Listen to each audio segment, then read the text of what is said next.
Et que je vous ai en vous.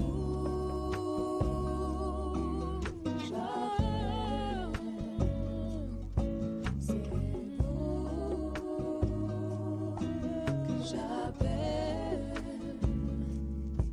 quand les doux s'en mêlent. C'est vous que j'appelle.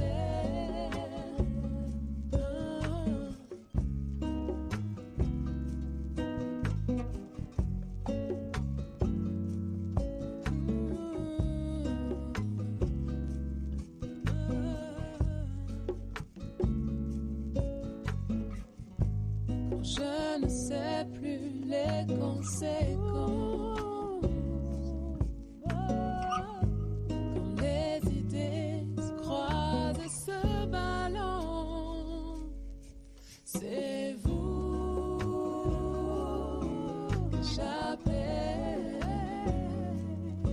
C'est vous que j'appelle. Quand les doux s'en mêlent, c'est vous que j'appelle.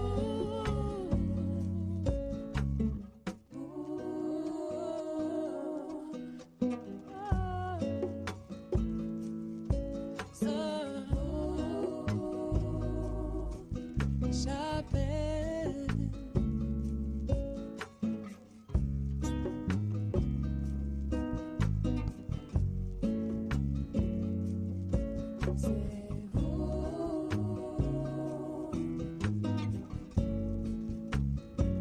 C'est vous.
City Council is in session. Invocation, Councilman Goose. Thank you, Mr. Chairman. Good morning, council members. We have the pleasure of having what I call a legend of our community here to give the invocation. We have Pastor Charles Davis of College Hill Church of God in Christ, was appointed in 1997. He credits God's guidance and his wife's dedication to the home of their children for the success of his family for many years. He surrendered his life to Christ at an age of 25, after which he began to build, by the help of the Lord, a positive biography as Christian. Under his leadership, the College Hill Church of God in Christ has continued to flourish. The church is involved in several ministries, including social services ministries such as foster care and adoptions. Pastor Davis has been married to Miss Dolores Davis for 53 years, and together they have 4 daughters, 6 grandchildren, and 4 great children, and my good friend for a long, long time. Pastor Davis, would you come forward, sir?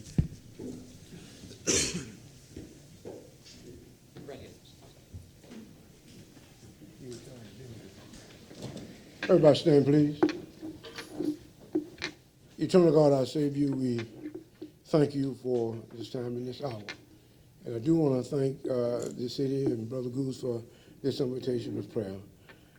But we pray now, oh God, that the city council will do that which is good for this community, good, oh God, for the citizenry.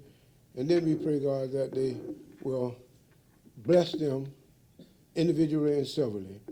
And then we ask you to bless their involvement with the administration, the mayor, and the city council, and involved, oh God, with the citizenry and the administrative staff.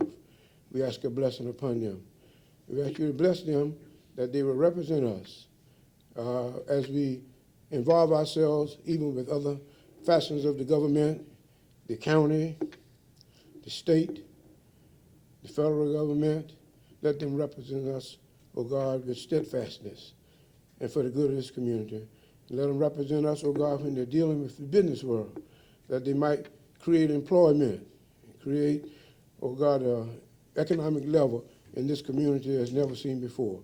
Now we ask these blessings in the name of our Lord and Savior Jesus Christ, and for his sake we do pray.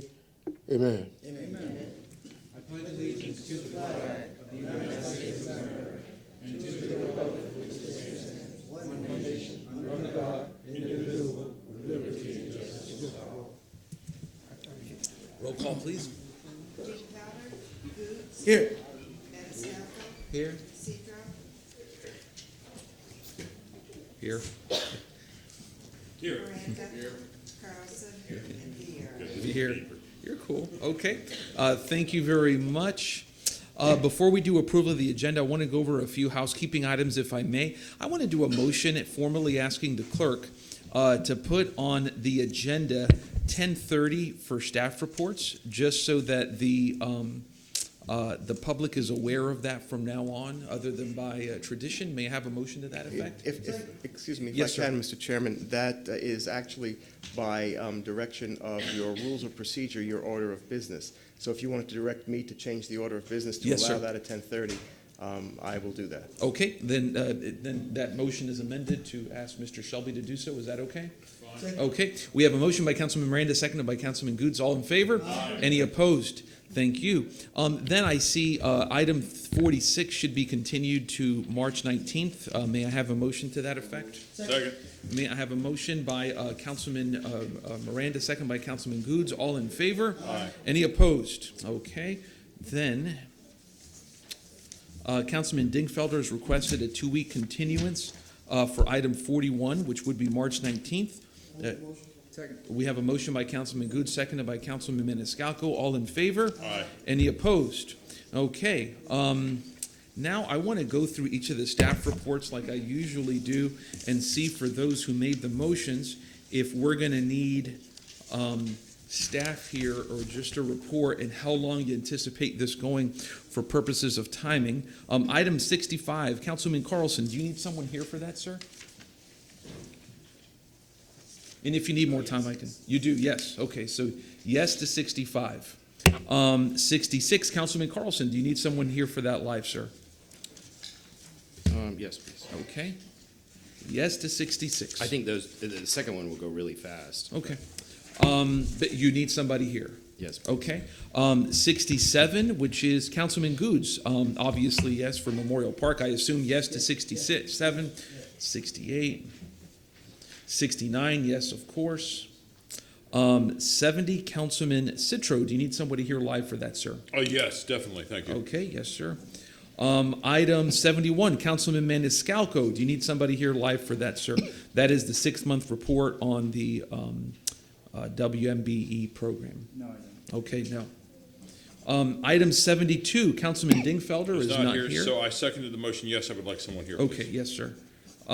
Councilman Carlson, item 73, you would? Yes. I would assume so. Yes. Item 74, I don't think anybody, Councilman Gooch, 74, you want somebody here for Than? Yes. Yes. Yes. Okay. Then 75, Councilman Goods, workshop, and of course, yes. And that's it. Okay, marvelous. Let's go ahead and begin. A couple of additional items. For items 63 and 64, we have an interpreter present for these items, so I'm going to have these heard before lunch. And I'm pretty darn sure that we can do that. But just to let everybody know, if you're here for items 63 and 64, there's an interpreter who is billing by the hour, apparently. So we're going to have them here prior to that. Okay, may I have a motion for approval of the agenda and addendum? Second. We have a motion by Councilman Escalco, seconded by Councilman Citro. All in favor? Aye. Any opposed? Okay, ceremonial activities, item number 1.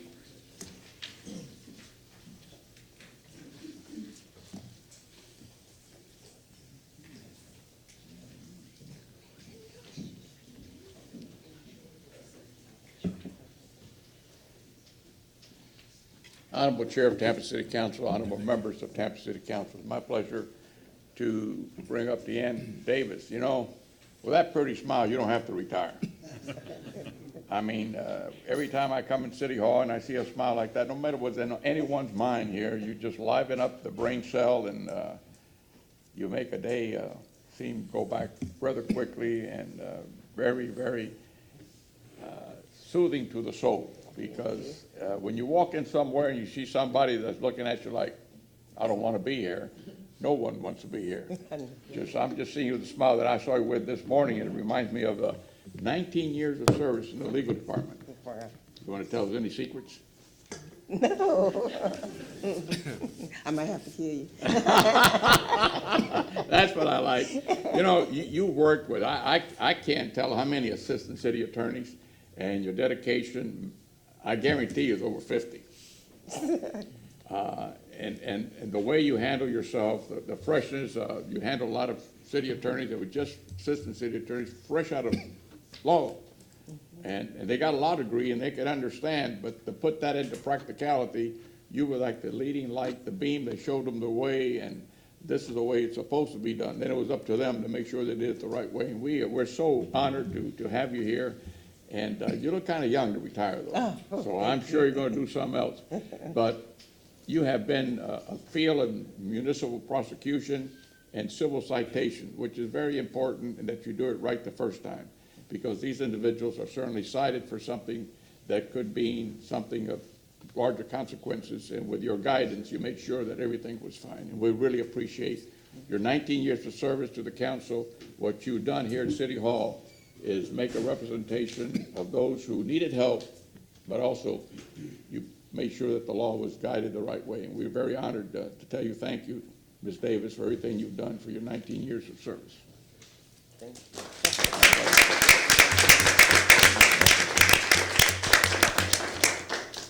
It truly has been an honor and pleasure serving the city, and I thank God that He allowed me to retire. And I'm going to do just that, retire. Thank you. Thank you, ma'am.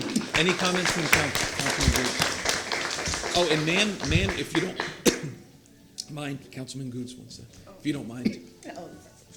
You know, well, it's a blessing to say that word, retirement. A lot of folks don't get that opportunity. They're still working, but thank God that He gave you the opportunity. So you go and you enjoy yourself, okay? Enjoy yourself. Thanks. Anyone else? Thank you very much for your service, ma'am, and I really hope that you enjoy your retirement, and we're proud here to honor you for your many years of service to the city. God bless you. Thank you. Thank you, ma'am. Okay. Item number 2, I believe, has been done outside of council. May I have a motion to remove that? So moved. Second. Motion by Councilman Maniscalco, seconded first, I believe, by Councilman Goods. All in favor? Any opposed? Okay. Then item number 3. Thank you, Mr. Chair. Boy, you gonna bring your own wife and daughter?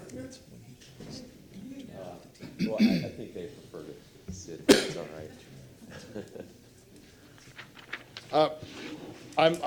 Council members, I'm going to be a little,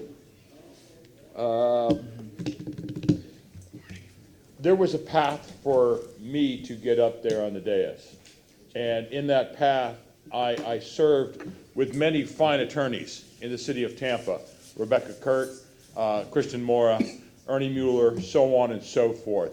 And it's the help that I received from them in teaching me ways of the city is the reason why I'm going to be a little selfish and thank them for what they did for me in helping me learn about the city. Boy, I sound like a Beatles song, I Me Mine, right? Jared Simpson and his achievements with the city of Tampa as assistant attorney. You know, we wish you well.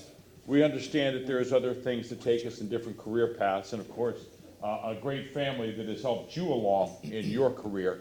So you are going to Lakeland, and we wish you all the best. Jared helped me with his legal advisor on special things, especially with code enforcement when I was there. He also has helped as a municipal prosecutor helping enforce city ordinance through compliance, not punishment. And that's one of the big things that when I was a code enforcement magistrate is I would rather seek help for people that were in need who could not afford or didn't have the power themselves to get things done. And I thank you for teaching me there's a better way to help instead of punish. Jared has handled litigation and appeals where he successfully prevailed in city litigation, which, ladies and gentlemen, saved this city lots and lots of money. He was with building official, National Resource Division. He served as an attorney handling fire rescue, Tampa fire rescue issues, and has done excessive work with our tree code. It's a shame that Tallahassee is preempting us in a lot of that, but I thank you, your hard work that you've given us for that. So, Jared, because of how much you have helped me and the city, Tampa City Council congratulates Jared Simpson on his achievements as City Tampa attorney and wishes him well in his new career opportunities and all his future endeavors. As an assistant city attorney, Jared has done tremendous work as a legal advisor to code enforcement, where he trained and guided code enforcement officers on a daily basis and represented the city at code enforcement hearings. He has served as municipal prosecutor, helping enforce city ordinance through the compliance, not punishment. Jared has handled litigation appeals where he successfully prevailed and saved the city litigation costs. Jared has served the legal advisor to 3 different building officials and for the Natural Resource Division. He has served as attorney handling Tampa fire rescue issue and has done extensive work with the tree ordinance, as I had just said. So, Mr. Simpson, you've had an engaging career thus far in your time here at the city. We wish you well in your future. City Tampa Council presents you with this commendation on the 5th day of March, 2020. Thank you, Jared, for all your hard work.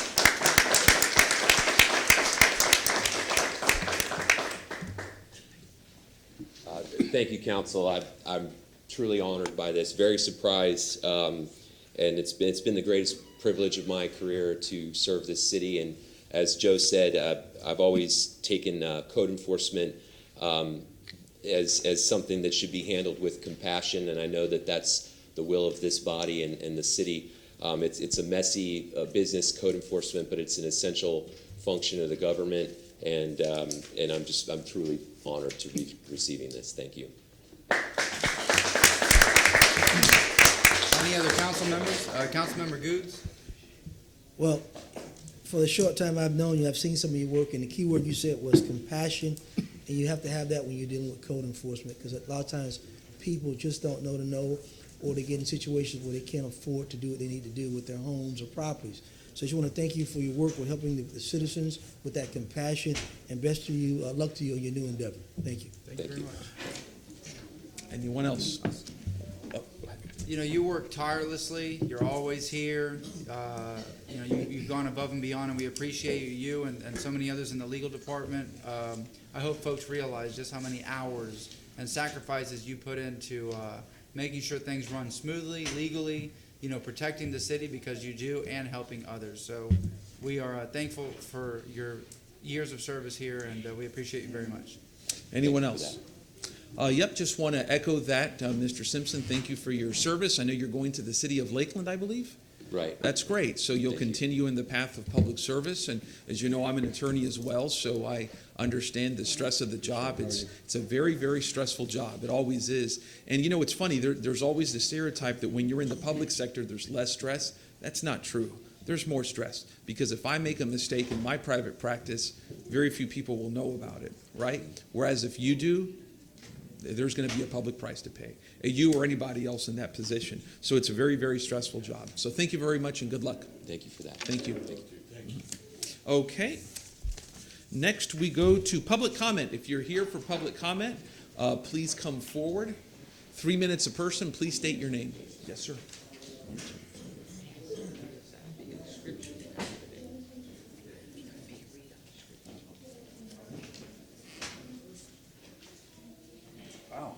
First, Travis Horn, I'm a Ybor City business leader, and certainly wasn't expecting to go first this morning, but I appreciate the opportunity always to speak before this local legislative body. I appreciate you hearing my words this morning. I'm here in support of the Florida Department of Transportation's proposal to rework the exits in our area. I know that, like you all, I hear on the news reports names, malfunction junction. I think we've probably heard a time or two.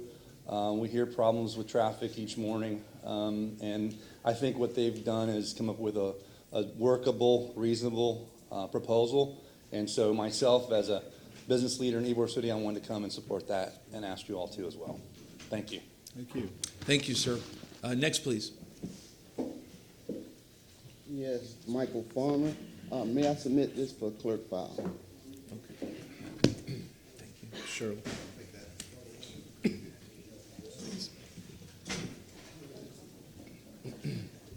I have sent council members email about my concern of commercial business HD landscaping operating in a residential neighborhood. Code enforcement is citing the wrong owner. Code enforcement refused to contact Real Property Management, the company that managed the property, and have direct contact with the owner of 2617 East Curtis, but instead continue to communicate and course the violators and close out cases while I'm left to believe the case is ongoing. Once I find out and continue to persist and provide pictures of violation because they say we can't catch them, you just continue to take pictures and show up to court. I had to find out on my own when the court date was, which was yesterday. The inspector nor court enforcer did not contact me about all the pictures I had or if they have to be printed. The attorney threw me under the bus, so to speak, by telling the magistrate not to accept the 27 pictures because they're on my computer. The magistrate agreed, and the attorney requested the case be remanded back to the department, when only if the department would have only did as I asked, to make contact with the management company that runs the day-to-day operation and know exactly how to contact the owner, I would have never been involved in doing their job and having strife with the next door neighbor. But instead, they listened to and kept in contact with the tenants who is in violation. The special consideration I request from council today, if any members were able to open the attachment with the 27 pictures, I ask at your pleasure to make a motion that these pictures be printed and sent to the magistrate and included as part of the case, and let me know. Make contact with the management company because code enforcement say they can't do that, or have the management company appear before council. Have legal counsel to report how these two companies at Curtis Street addresses bought homes in the black community that was for low income and now profit in rental income by using each other's address. Question, does this mean that laws have changed where you can now get a rental certificate by using the neighbor's address? Thank you. Mr. Chairman. Beforehand, Councilman, did you? Okay, go ahead, sir. I think everyone might have received Mr. Farmer's report. I know my office has already submitted to code enforcement to look into that, so that's already been done. Thank you, Councilman Goods. Anything else? No, I just want to echo what Councilmember Good said. I read it this morning, and it's alarming not only in this case where the owner is outside the United States, and he has a management company that runs that house or maybe others. And the way that it's figured out, you're going to chasing your own tail. You're never going to find it unless you do exactly what Mr. Farmer did. He did his own investigation and brought it out to light. I want to thank him and the neighborhood for putting up with this kind of nonsense. But like yours, sir, there are more of those cases in East Tampa and in West Tampa that sometimes let you to believe that no matter what we do, they have a way to go around it. And we're going to start working on changing some of these things. In fact, I was writing a few of them this morning as the council started in session. And it's a sad situation when this happens. But more than that, I think you need cooperative effort from other law enforcement agencies, such as the income tax people. When you have monies and you have rental property, and you have these things going on, and besides, not in your case maybe, but in other cases, you have 2 or 3 other houses that you built out of shacks, and they look real nice inside, and you put them on Airbnb or whatever they're called, and you're renting them out. The land under those buildings were not meant for multiple dwellings. It was RS50, RS60, RS75 for single one home. So that individual or individuals that own those homes are not only not paying the taxes on the ad valorem base, cheating the school systems, Hillsborough County, and the city of Tampa. That means that our taxes, who are doing the right thing, are paying for theirs. Along with that, most of these payments are made in cash. I have evidence of that. And these things are going on day in, day out, not only in this city, but throughout the state of Florida. And it's a way of cheating, and you can rob a bank and you go to jail. But you can rob the government and you don't go to jail. And I think that's wrong. Thank you, Mr. Chairman. Thank you, sir. Anyone else? Okay. And and before we go to the next one, I mentioned in the beginning on 63 and 64, but I said it in English, so I'm going to just try to say it in Spanish, que para 63 y 64, para Elaine Alfonso y Caridad Oliveros, que vamos a oír estos dos cases gracias, antes del almuerzo. So, antes de como 12:30 vamos a hacer 63 y 64. ¿Ok? Gracias. Próximo, por favor. Next, please. I do all right, man. I do all right. Next, sir.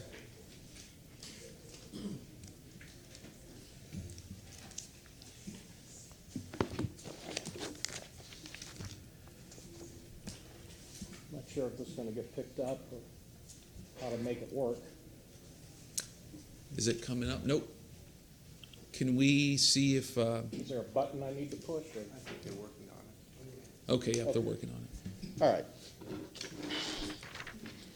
My name is Rick Fernandez, 2906 North Elmore Avenue, Tampa, 33602. That's Tampa Heights. I'm the chair of the Tampa Heights Civic Association Transportation Committee. I'm here today to speak on item number 69 of your agenda related to the FDOT proposed changes to the downtown interchange and the entire Tampa Bay Next project. And if I may, Mr. Fernandez, let's stop the timer just so that we can work on that. I wouldn't want your time to be reduced. I'm sorry. You're fine. Should have asked for technical help before you There we started go. the meeting. Okay, continue, sir.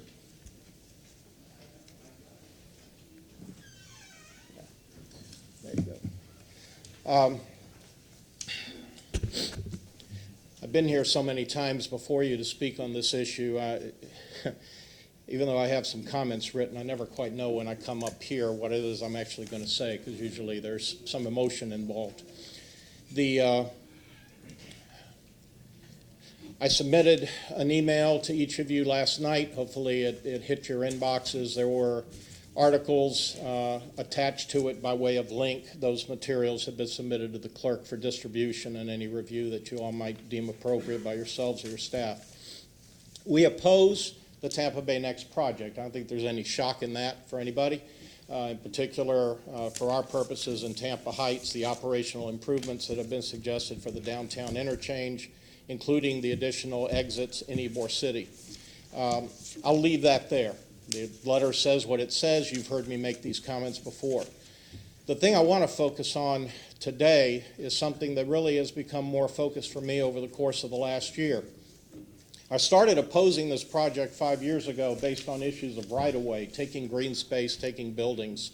Over the last few months, it's really focused more on environmental justice for me, and the fact that the interstate corridor running through the center of Tampa is a pollution factory, and we need to understand that. We are getting reports at the MPO CAC routinely now about the adverse health effects attendant to living within about a 300-meter walkshed of the interstate, increased levels of childhood illness, asthma, cardiopulmonary problems for the infirm and elderly populations. The response to that from FDOT is to make the pollution factory bigger, to extend the road. We say that's irresponsible. We ask you to say no to that. And in particular, the article that I proposed to you relates to the question of somehow cars moving at speed are less polluting than cars that are sitting at idle. The article that I've submitted to you gives the lie to that statement. I'm not going to have time to get into it in more detail. It's summarized somewhat in my letter. But please understand, if somebody is proposing that to you, they're not telling you the truth. And if you're advocating for this position, 5 seconds. If you're advocating for this position, essentially what you're saying to me and those like me is that you're not concerned about our health. Thank you very much, sir. Thank you you very much. Next, please. Hello, Reverend Dr. Glenn B. Dames Jr., Senior Pastor of the Allen Temple African Methodist Episcopal Church, located in the wonderful Ybor City. I come here today for 3 reasons, which all will be short. First of all, I am in favor of, and I think you have a letter to that effect, that I and our 1,581 members are in favor of the FDOT project, which we think will be helpful to that area. We like to see some increased sidewalk space. We like to see some bicycle paths for our children, but I think outside of that, I think it's a pretty good project, and so we're supportive. That's the first thing. My letter says it all, so I don't have to be redundant. Secondly, I am concerned about the plight of the residents of Tampa Park Apartments and the fact that they have some of them, most of them, from what I understand, about 300 of them, have nowhere to go after this. And so my concern is not for what has happened, but what will happen. And so I want to make sure that the city is exploring options to be supportive of these families, because they're low-income families. And quite frankly, it feels like no one cares. And I think that this should be a humane issue, and I hope that you will look at it humanely. Lastly, 11th Street is a disaster, and we need some help down there. Our 1581 folks at our church are tearing their cars up because of the potholes in the road. I pray that you can find some money to pave that road, and whatever we have to do, we'll do to be supportive. But we really, really need some relief on 11th Avenue, because that road is absolutely disastrous.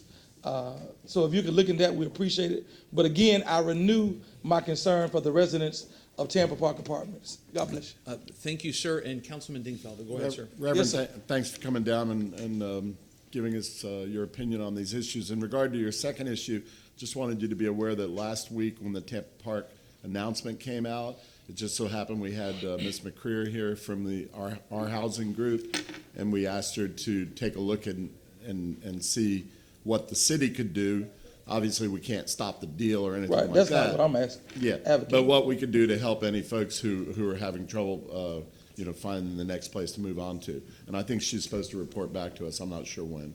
If we could So- do that, and also if we could maybe look into workshopping that, I think it'll be important for the residents to be able to, one, hear from their council, and two, to express some of their concerns, and also to assess their needs. Yeah.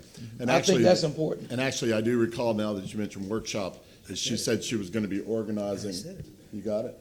I said it. I made sure that I told her that when they schedule that special meeting, to make sure this council is aware, because I know this council would want to be at that meeting to hear what the residents had to say. It would be under the sunshine. We could not talk, but we can listen to what was being said. I made sure I made that request. And I'll make sure that your office is aware of that date.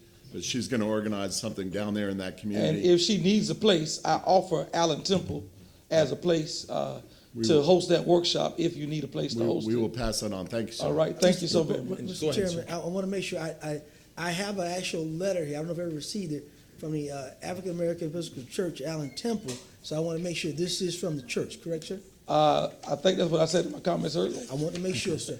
All right, yes, sir, that is our letter, which I said we submitted, and we support it wholeheartedly. And just, Councilman Carlson. Yeah, just to give you feedback and also the line of people who come every week to talk about affordable housing. It's a very important issue for this council and also for us sitting as the CRA board. There are at least three big things that I think that are involved in it. One is allowing the private sector to come in.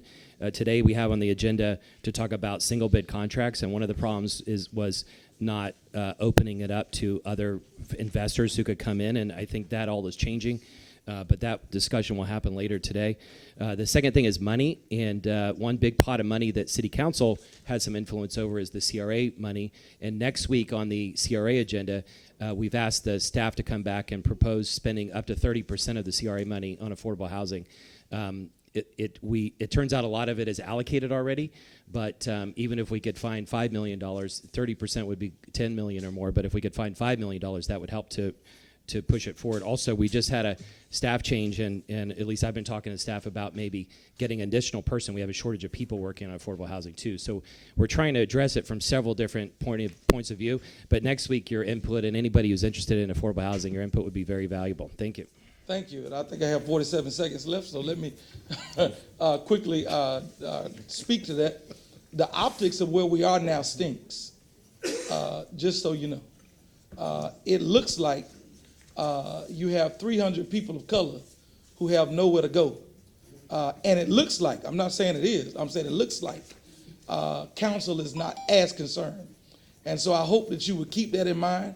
I believe council's heart is in the right place, and I believe you have desire to do the right thing, but sometimes you got to put your money where your mouth at, and you got to make it happen. And what we do know is that that money can be allocated if we get a unanimous vote from the council. All right? Thank you so much, and God bless you. Thank you for your leadership, sir. Next, please. And Chesnut, Tampa, Florida. One thing you have to know, there's a coward virus exists right here in this room. A coward virus.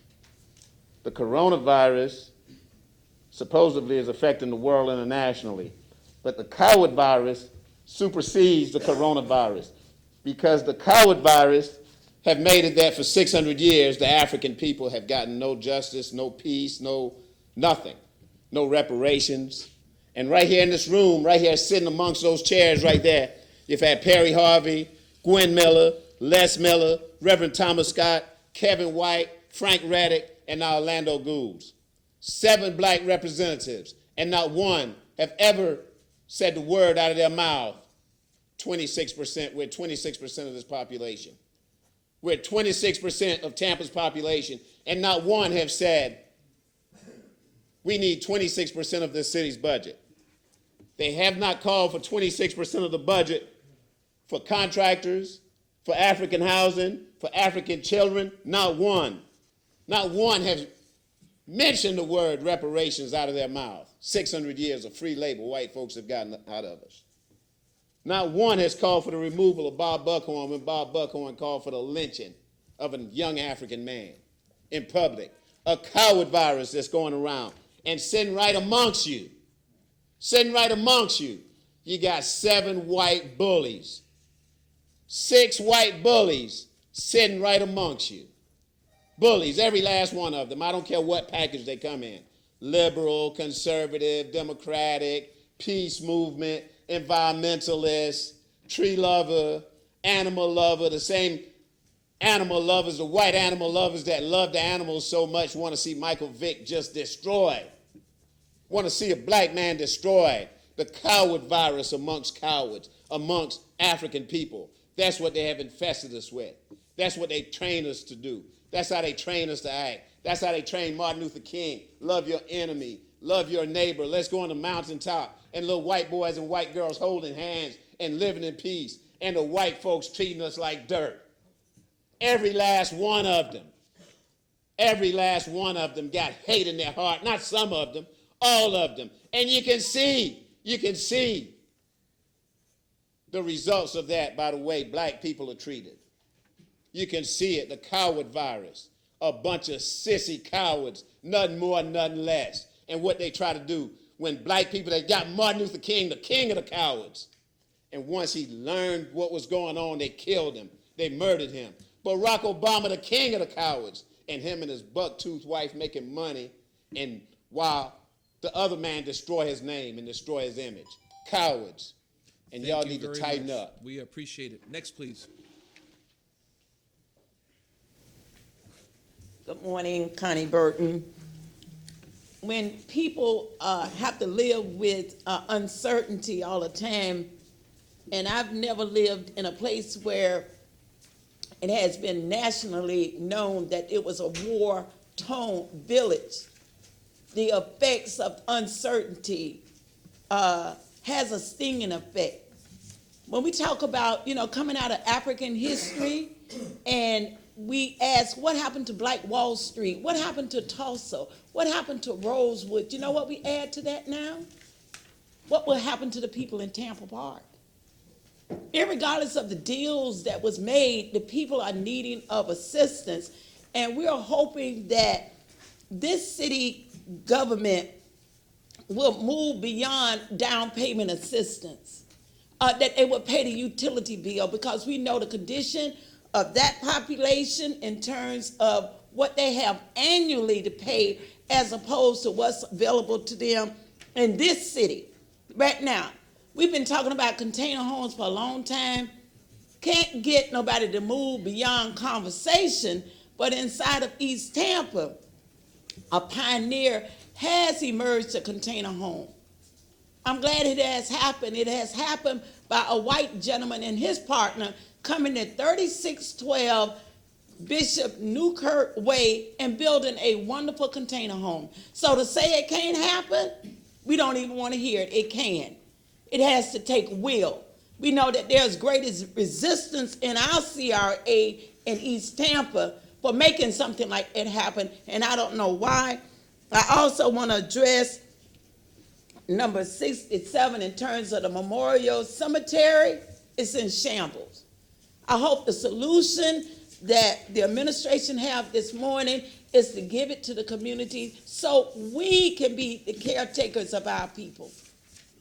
We want to become the caretakers of our community, and as regard to number 67, people are saying they don't want the expansion on 14th Street. What we say to FDOT, open up 34th Street and 40th Street exit, because right now we're in an economic sanction that no business come down 34th Street, no travel come down 40th Street. It is all designed. It is continuation of redlining. It is a continuation of sanctioning that African communities shall not prosper. That's what it says to us. As you build this wonderful Tampa, we have crisis in our community because no affordable, obtainable, whatever you want to call it, it do not exist for working class people. And we call on this council, along with this mayor, to move in the right direction. Thank you. Thank you, ma'am. We appreciate it. Next, please. Good morning, Johnny Johnson. I'm down here also to speak about Tampa Park And the situation that I look at as Tampa Park is a twofold. The first fold is to displace the families and put them in a situation that we all know that they can't handle due to their financial background. And the second fold is the voting. Look at the time that they have to be out of the residence in November. That caused a voting backlash. Also, you're uprooting the whole community, not only for adults, for kids. Look at the stress that it's going to take on the kids. The whole community is being disbobulated and moved out to where the kids have to find a whole new start. So you added on stress without any, again, taxation, without representation. We come down here every week. I don't look to make no friends. I just look to make a difference. And you guys don't have to like us whatsoever, but I appreciate the ones that do come out and to see what's going on, to try to have some type of understanding. So you guys know that we're not coming out of left field with the issues and circumstances that we come down here and bring before you guys. All we ask is that we should be on the same team. Y'all have to reach across the aisle to us, and we have to reach across the aisle to you, but something have to be done. Instead of people sitting back and sitting on top of their ego, it's lives involved. It's people's lives involved. And the most important thing is the kids, our future, recycling. Everything has disappeared, again, from Central Avenue, Central Park, every public housing, and mostly retained by blacks have disappeared, including our cemeteries. What else? Do you just want us to just vanish? I mean, sincerely be upfront and integrity is everything. But you cannot sit up on y'all's diocese and say we don't have an issue or a problem that need to be addressed very fast, very attentive. So again, we come down here every week asking for things. And it should be sad. I mean, where's everyone's their morals that you was brought up on, that everyone should be treated equal and everyone should be treated the same? Again, we bite the fair oats. Again, just look at that situation. None of you guys up on the diocese in this room would allow your family and kids to come to that facility because it's not updated. There's nothing for the kids to do, so that's why you see them on the corner. No up-to-date basketball courts, no games in there, no facilities to read, to research, to do anything that be productive. So they go in the streets. But you can go to any of these new facilities around. They have state-of-the-art equipment so the kids can prosper. We are demanding that our kids have the same thing so they can be ill-equipped to do and be great citizens for the society, and especially here in Hillsborough County, because we're not going nowhere, and we'll continue to come down here until we get someone on the other side of those dioceses that's willing to listen and understand that everybody deserves a piece of the pie. Thank you very much, sir. We appreciate it. Next, please. Good morning, Council. I'm Reverend Timothy J. Kemp of Peace Progressive Community Church at 2628 East Lake Avenue, and I'm here as a concerned clergy and a concerned citizen for the resident at Tampa Park Plaza.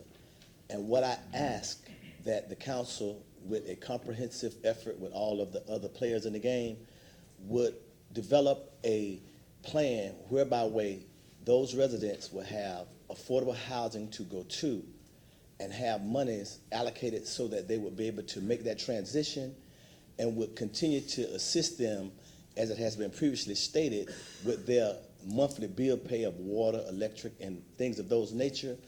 I can recall Dr. King once saying, the time is always right to do what's right, and we realize that you have your hands full, but we ask that your heart be open to the moral implication of not displacing these people, especially in lieu of the fact that the Super Bowl will be here in just a little while, and we want the landscape of our city to reflect the fact that we have unity in our city and we're concerned one for all. Thank you.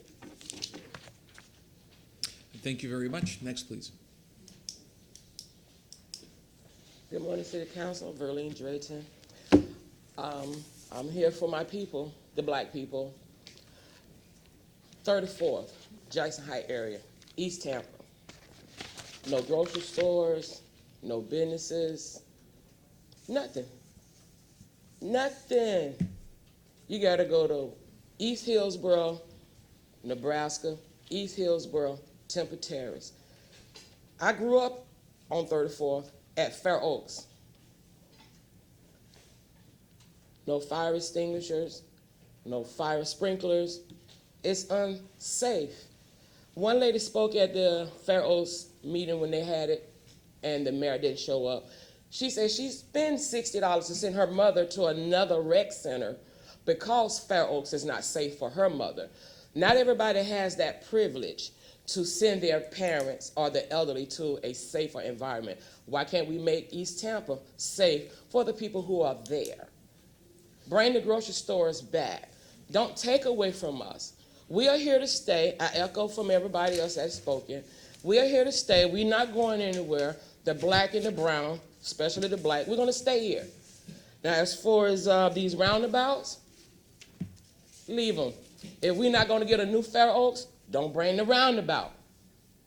If we're not going to get a new Fair Oaks, don't bring the roundabouts.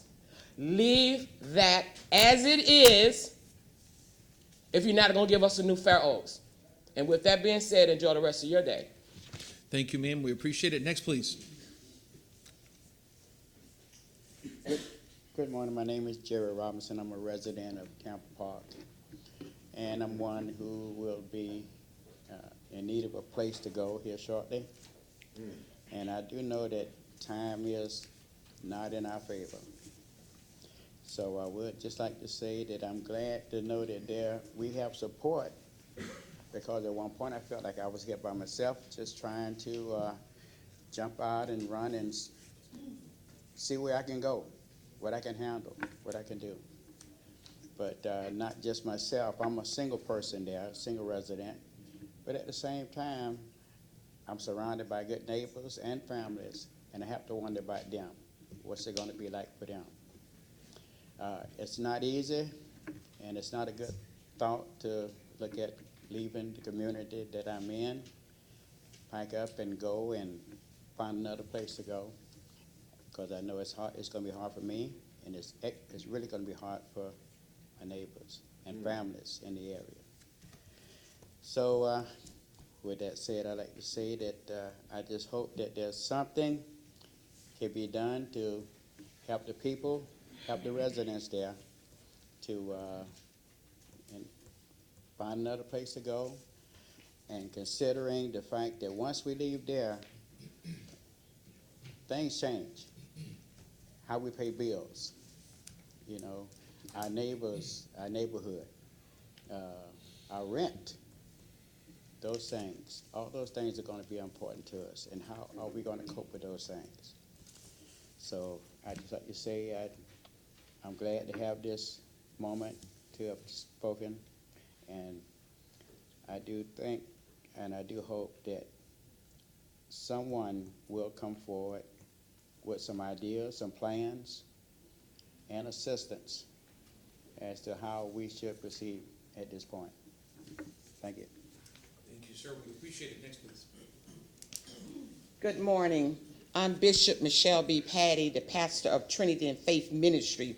We're facing a health crisis here in the city of Tampa. Housing is a basic fundamental right for humans. They are entitled to safe haven, place to live. What we're asking you to do is the people that bought it, the LLC that bought it, they're going to come before this same council asking for zoning. They're going to be asking for permits. You need to be saying no and get ahead of this thing and tell them that they need to furnish relocation money. We need to have an extension on the relocation.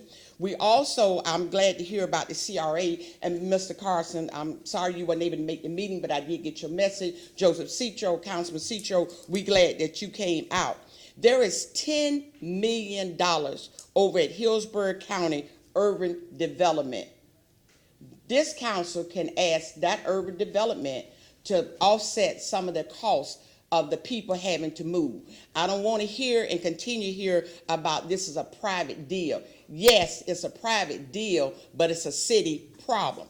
Because 300 and plus people in November the 1st, what is going to happen? They're going to be sitting out on the street. Do you think they just gonna sit patiently and wait for somebody to come and sweep them up? No. So what we're saying, and it has already started, the momentum that something need to be done, it can be done. We see billions of dollars, like a snap of a finger, has come in to support the coronavirus. So we know we can find money when we want to find money for the projects that we want to have done. So we're asking council to get ahead of this, let them know nothing will be built on that property until they make sure that each and every person is relocated properly. You're talking about the schools being affected. That November the 1st is the time, the end of the quarter for the kids in school. They're testing. You're looking at Thanksgiving. You're looking at Christmas. But people cannot vote if they're worried and out here scattered looking for a place to live. So we're asking this council once again, and especially the councilman from District 5, to be proactive, get in front of, I don't care whether you like me or not, it is not about you and I. It is about this community, and the only reason you don't like me, because I am being vocal, I'm going to continue to be vocal, I am going to continue to speak out, and need be, we will wrap a human chain around Tampa Park until every last person have a safe place to go. So to that end, City Council, let's do our job and protect the people. Thank you, ma'am. We appreciate it. Next, please, Councilman Carl. Bishop Patty, can I ask you just a quick question? You said 320 people. Isn't it, correct me if I'm wrong, isn't it 320 families and 1,200 people? Yes. And then do you remember how many people were displaced on the West Bank? Wasn't a similar number, about 1,000? Talk about the Presbyterian Village? When they took out The Boulevard homes. the who house? Boulevard homes, the ones that are now being developed by How many that was? expensive Tony? homes. About the same amount. Yeah, I mean, so that we're going to continue talking about this more, but that one the city had influence over, and now they're high-end homes being developed there. You This still one is, have influence. and so yeah, I agree with you, it's a serious issue, but it's an issue on a huge magnitude. The housing authority person came here and said there's a shortage of 50,000 people, and now we just added 1,200 more to it. So Correct, sir. Thank you so much. Mr. Chairman, let me address something. And I thank Mr. Carlson for his comments, but I've been behind the scenes talking to the chairman of the commission on some things that he's already been working on in reference to this day that might come. I've also been meeting with housing to find out what the issues are and how we can help. I didn't get a personal phone call to come to the meeting the other night like Mr. Citro and Mr. Carlson. I didn't get a personal call. I had to hear about it at another meeting I was at regarding FDOT and all of the citizens and all of the neighborhood presidents that were at that meeting that I had to be at. So, but I did make the attempt, after knowing about that meeting, rush over to Allen Temple. It was breaking up. But I did go by there to make sure the residents and those leaders there knew that I am concerned and that I was here for them. So let's make no mistake about that. And I want to make sure there's no ill will against me and Michelle Patty. I have no problem with Miss Patty. But the fact of the matter is that we all have to work together to make this thing work. There are a lot of issues that we just can't do, but we got to find out what we can do. And I always said it on this diocese, what we can do. And we are working on a solution, and I'm going to get in front of it, and I've been in front of it. So let me just make that clear. And I think this board knows that. And they know where my heart is for my district, and I work hard for my district. And I will continue to work hard for my district. And we're going to be in front of it, Miss Patty. Thank you very much. We appreciate it. Go ahead. Next, please. Okay, my name is Janelle LaVar Scott, a military veteran son who abandoned his fort. I just met him 3 days ago. I found him on Facebook. But to give y'all some understanding, you've been gone for how long? About an hour, almost 30 minutes. You've been gone almost 30 minutes while these people was bringing concerns to the council. I got a video recording of you guys giving not any attention because I was told to look a man in the eye when they talking. Y'all show nothing but complete disrespect for every one of these individuals that talk. And God sent me to this nation, born and raised here, on the 23rd date, the 9th month, and the 83rd year. I'm that watchman, that Ezekiel watchman, that was called to my people to wake them up against the diverse spirits that are before us. Wicked and unclean spirits before us. You guys have no care to do nothing but these people are talking about. I got discernment of spirits. I know what's in each one of y'all hearts. Nothing but discord, lies, and deceit. Nothing but that. You plan to kill black people. Ask the Lord of hosts what he said about it. You got a plan to kill us before you do anything for us. Just like y'all flip y'all number 6 to a 9.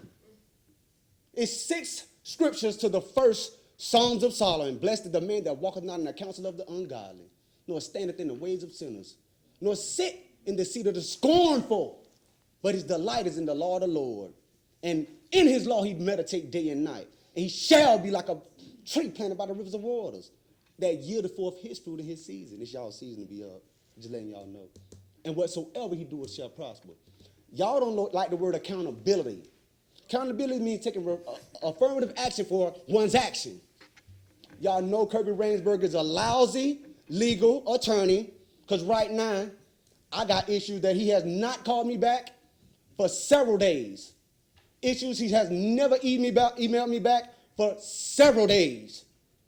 The Hillsborough County Sheriff Office has yet to get back with me about a scar on my right shoulder that they sought to do. That they sought to pull my pants down and go into my anal. What are y'all going to say about these things that are true? Are y'all willing to take a lie to take the test like I am? Where's y'all reverence and respect towards anything besides y'all self? The Lord of hosts said it before. He's going to wipe y'all clean. He said all of Israel shall be saved. Not one tittle of his word shall fall void and hit the ground. I speak for the black people. My bad, I ain't mean it. I forgot to tell y'all where I was directing that to. Thank you, sir. We appreciate it. Next, please. Hold on, is Kirby Rainsbury here now so we can try to get some understanding about this? Time's up. Okay, yeah, your time up too. Thank you for that. Next, please. Good morning. I'm Geraldine Rogers Toombs. My purpose is to continue expressing concerns about the 34th Street Road Improvement Project and the potential of roundabouts having a negative impact on the community. Also, there is a disparity in how the City of Tampa determined road improvement projects for certain communities. The most dangerous roads documented by the MPO board didn't include 34th Street. However, the most extreme measures are being implemented to address a problem that might not exist. Has any road study crash reports been completed on 34th Street since 2011? If so, what were the results of the studies? It is a known fact that 34th Street is not one of the most dangerous roads in Tampa. Studies have shown 30% increases in accidents at roundabouts, which create a health and safety problem for our community. In my opinion, exposing young children to this complex road design is negligent. People in Detroit, Michigan metropolitan area call roundabouts death traps. The East Tampa area appears to be bearing the burden of roundabouts being installed. Out of 27 roundabouts and circles on public roads in Tampa, over 40% of them are in District 5, with no more to come. And you know 10 of them are on private roads, right? A disproportionate number of roundabouts are being installed in East Tampa. Your approach to addressing transportation problems appears to be biased. Ensuring public safety should always be the #1 priority. You allow the Channel Drive community to have conceptual design options for safety measures. Neither were roundabouts installed on the Himes Avenue Road Improvement Project nor High Park Platt Street Road Improvement Project. We deserve that same opportunity to be given options on safety enhancements for the 34th Street corridor. Again, citizens should be the paramount concern. The side of the road track a person lives on shouldn't matter. All human life has value. That's important. I forgot that article in the paper where one of you made a reference to Bayshore. Roundabouts are perceived to be a solution to traffic problems on 34th Street. However, it is just like taking medicine. Medication is taken to address one condition, but oftentimes side effects from the medication creates another problem. I pray, I really do, I pray that doesn't happen with the 34th Street roundabouts. Thank you for allowing me to speak. Thank you, ma'am. We appreciate it. Next, please. And is this individual coming up going to be the last person for public comment? Okay, go ahead, ma'am. Good morning, Linda Aiken. I'm here to speak in support of Councilman Carlson's proposal about parking enforcement. It's my hope that the current regulations and laws on the books can be enforced to make Tampa a safer place to park. I personally live in South Tampa and confront on a daily basis vehicles parked illegally, too close to driveways, in intersections, too close to the intersections, next to stop signs, in marked no parking zones. And the idea of taking police coverage away to enforce parking regulations that I'm pretty sure people are well aware of, because most of them, I'm guessing, had taken driver's license classes and needed to get their driver's licenses. But it creates a dangerous situation, forcing drivers to pull into intersections to be able to see if they can pull into intersections. So it puts other drivers, pedestrians, and bicyclists at risk. So I'm here to speak in support of Councilman Carlson's proposal to expand parking regulation enforcement. Thank you very much, ma'am. We appreciate it. Okay. Are there any requests by the public for reconsideration of any legislative matters? Okay, being none, we move forward to committee reports, consent agenda items. Councilman Citro, Public Safety. Thank you, Mr. Chair. Okay, thank you, Mr. Chair. I'd like to move items number 4 through 7. Second. Okay. We have a motion by Councilman Citro, seconded by Councilman Maniscalco. All in favor? Aye. Any opposed? Next, Councilman Goods, Parks.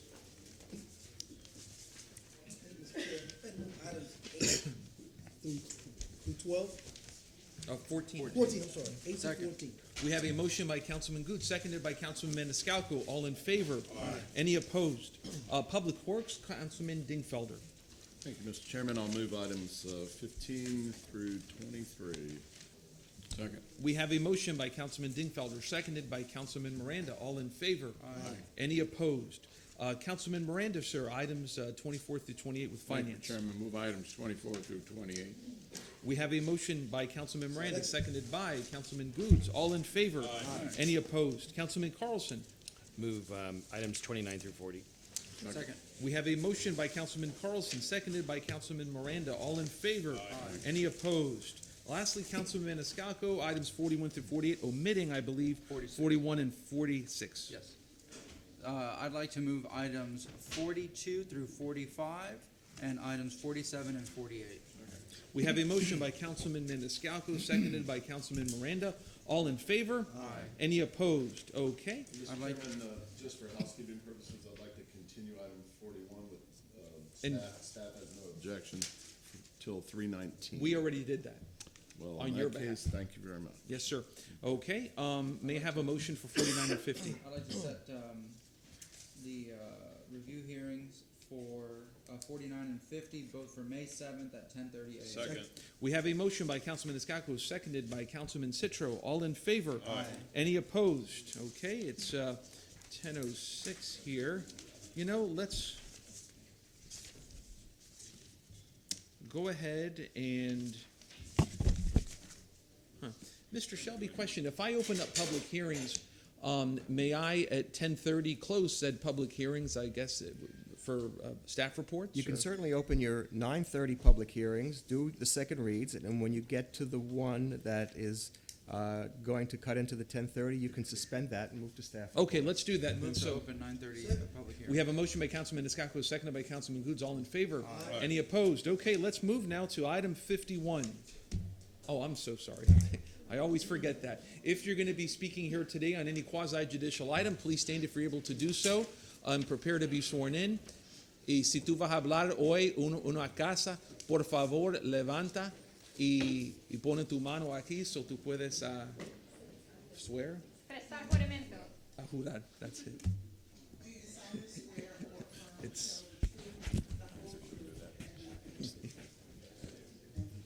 Thank you. I got to spend some more time in Miami.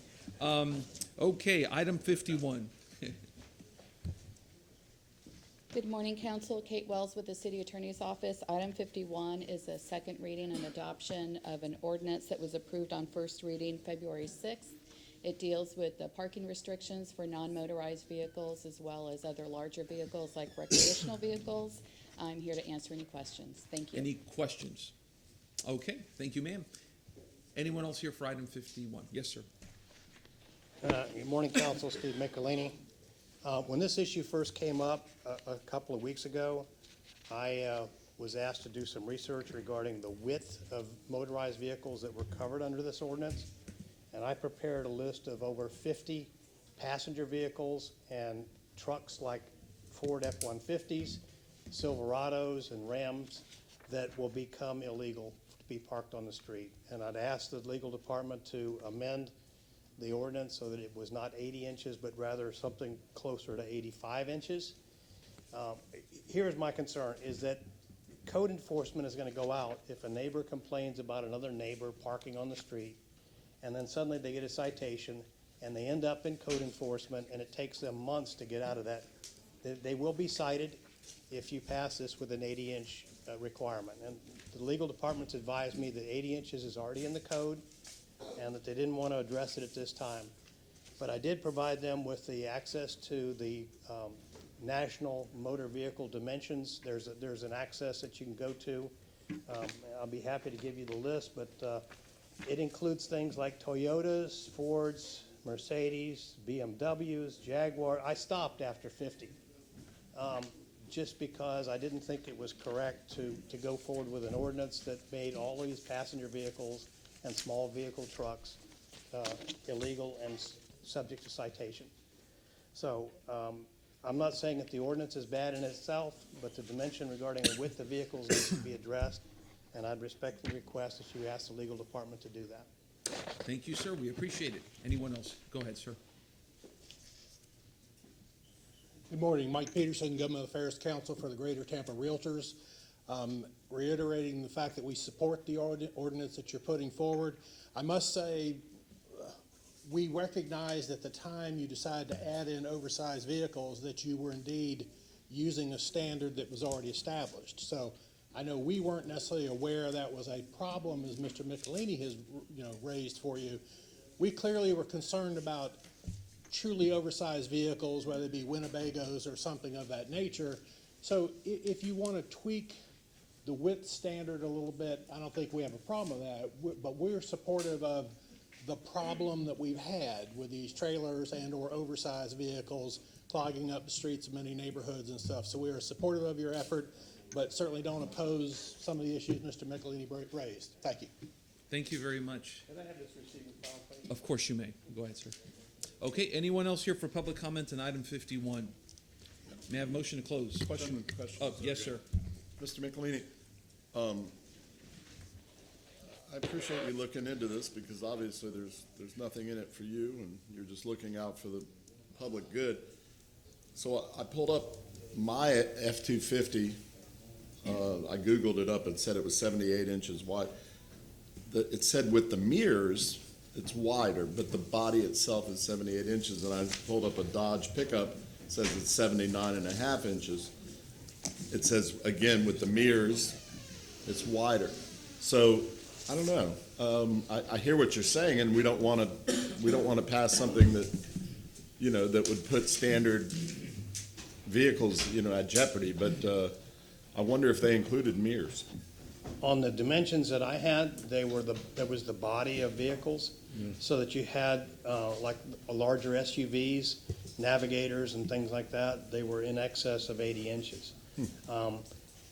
The only concern is that when you get to code enforcement, and I know some of you have been in that seat, it's up to the interpretation of the code enforcement officer to say, okay, I think this is 80 inches, or they take out a scale, take out a measuring tape, and they said, okay, it's 80 inches. There's nothing in that definition that says it doesn't include the mirrors, and I'm not trying to throw the baby out here with the bathwater. But perhaps going forward, you can ask to have it amended so that there's a clear definition of what that width means. Does it mean including the mirrors? Does it not include the mirrors? And I just think that it needs to be examined a little more closely. Thank you. Just because of these neighborhood complaints. You get neighbors who get upset and they start calling in, and you end up in a 6-month process to get it straightened out. I appreciate it. And again, Thank I you. don't have a client in this regard. I just thought that the dimension was wrong. Mr. Chairman, I don't think there's any urgency to this particular ordinance. It's an important issue, and I appreciate Mr. Carlson bringing it forward. I think perhaps we could defer it for 2 weeks to look at this issue and explore the specifications of various types of vehicles that Mr. Michelini has pointed out, and I'm sure legal or staff, could revisit that, and we could bring it back in 2 weeks, unless Ms. Dowd sees something urgent on it. Just a point of clarification, this is not a code enforcement proceeding. These are tickets issued by the Parking Division or Tampa Police Department, so it's not a code enforcement process. The 80 inches, as Mr. Michelini stated, has always been in the code, so we weren't proposing to change that number. We were simply referring to the definition in Florida statutes of motor vehicle in order to capture the recreational vehicles that council had expressed concern about. If you are going to continue this matter, I would ask for a 4-week continuance, just because of the volume of work that we're doing. To turn something around in 2 weeks is a challenge. Yep. Thank Unless Mr. Carlson has any significant objections to 4 weeks, as indicated by council, I'd move to continue this 4 weeks. And beforehand, Councilman Miranda, you wanted to speak, sir? No, I was going to say the same thing basically Mr. Dingfelder brought up, so I appreciate his involvement in an early stage, and I think you want 30 days at least. At least, thank you. Okay, and are you amenable, sir? Yeah, I mean, we've got people from the public here who have been to multiple meetings to ask for this, and I mean, based on the legal opinion, I don't see why we had to delay it. It seems like what they just said isn't applicable, right? I mean, what are we going to study if it's the same amount it's always been? Isn't that a separate issue that we should address? I mean, we would be going back and changing something that was done previously. This is just referring to certain kinds of vehicles, right? Well, I guess I would add to my motion that we revisit the existing ordinance as well in regard to that 80-inch measurement. A month from now, legal staff might come back and say, yeah, 80 inches is the standard. We've looked at these various specifications, and nothing's changed, and we still recommend 80 inches. But I think instead of putting something on the books that might be wrong and then revisiting it with an amendment at a later date, I think I'd rather just wait a month. Anyone else? Yes, sir.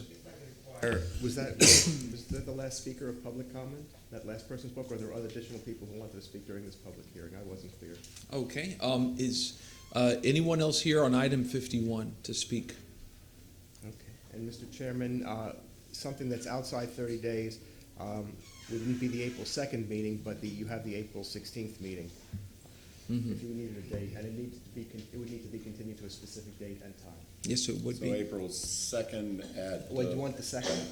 That's less than 30 days. That's fine. That's 4 weeks. Okay. April 2nd at, what is it, 9:30? Okay, we have a motion, and Councilman Goods already seconded that. We have a motion by Councilman Dingfelder, seconded by Councilman Goods. All in favor? Aye. Any opposed? Okay, we move forward. Okay, item 52.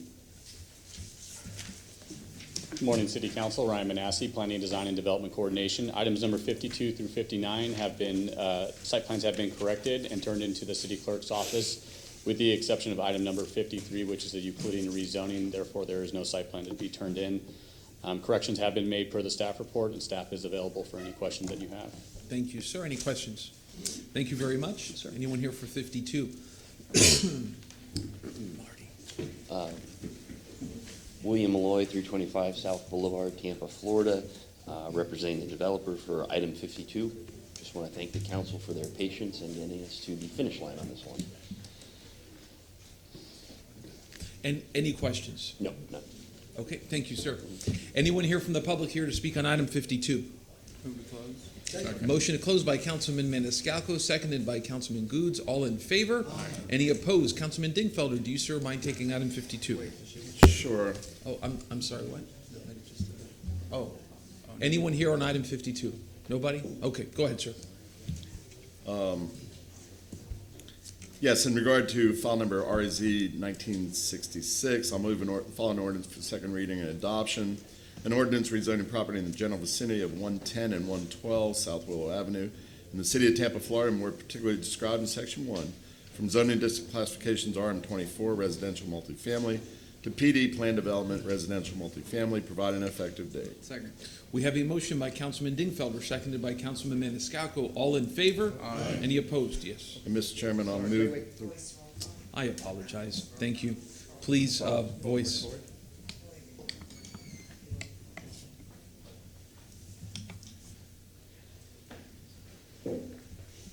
Motion carried unanimously, and you also have a resolution. Mr. Chairman, I'll be glad to move the resolution, and I just wanted, while I have the floor, to shout out to the property owner / developer and his council for working with the neighborhood on their concerns, as well as council on our concerns, and tweaking this to be the best possible project that it could be, and we wish you luck on that. Thank you.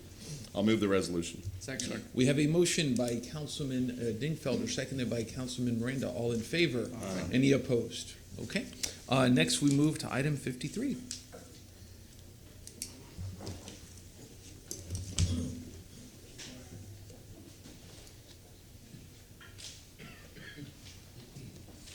Good morning. My name is Maria Garcia, and I'm representing Mr. York. As recommended by council, Mr. York met with the owner that was having the issues with the rezoning request, and all his concerns were addressed. And for Mr. Gallard from 4311 West Virginia, and his concerns continue to be with North Coolidge, not our North Manhattan. Thank you, ma'am. Anything else? And Go Chairman, ahead, I sir. just want she's right on North Coolidge. There's a lot of semi-trailer depots where you park overnight. Right. However, when they're full, they park on the street. And I see that every day when I'm coming in from Oldsmar. So I understand Right, what you're saying. that's correct. Anything else? Thank you, ma'am. Okay, thank you. Anyone here from the public here to speak on item 53? May I have a motion to close? So moved. Second. Motion to close by Councilman Miranda, seconded by Councilman Escalco. All in favor? Aye. Any opposed? Councilman Goods, do you, sir, mind taking this item? Yes, Mr. Chairman. File REZ 19-02, -102. Ordinance being presented for second reading and adoption, ordinance rezoning property in the general vicinity of 4313 North Manhattan Avenue in the city of Tampa, Florida, and more particularly described in section 1 from zoning district classification CG Commercial General to CI Commercial Intensive, providing an effective date. Second. We have a motion by Councilman Goods, seconded by Councilman Maniscalco. Please record your vote.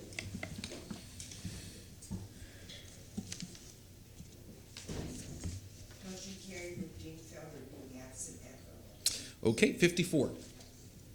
Let's zip through these. Chairman and Council, good morning. Michael Horner, 14502 North Del Mabry Highway, Tampa, representing Weston Hotel. Appreciate staff and your prior approval. Look forward to answering any questions if you have any. Thank you, sir. Any questions? Okay, being none, anyone here in the public here for item 54, so please come forward. Move to close. Second. Motion to close by Councilman Miranda, second by Councilman Escalco. All in favor? Aye. Any opposed? Councilman Escalco, do you mind taking this one, sir? Yes, sir. Thank you very much. I have an ordinance being presented for second reading and adoption, an ordinance rezoning property in the general vicinity of 7627 West Courtney Campbell Causeway in the city of Tampa, Florida, and more particularly described in section 1 from zoning district classification PD plan development hotel and all CG uses to PD plan development hotel restaurant and all CG uses, providing an effective date. Second. We have a motion by Councilman Escalco, seconded by Councilman Miranda. Please record your vote.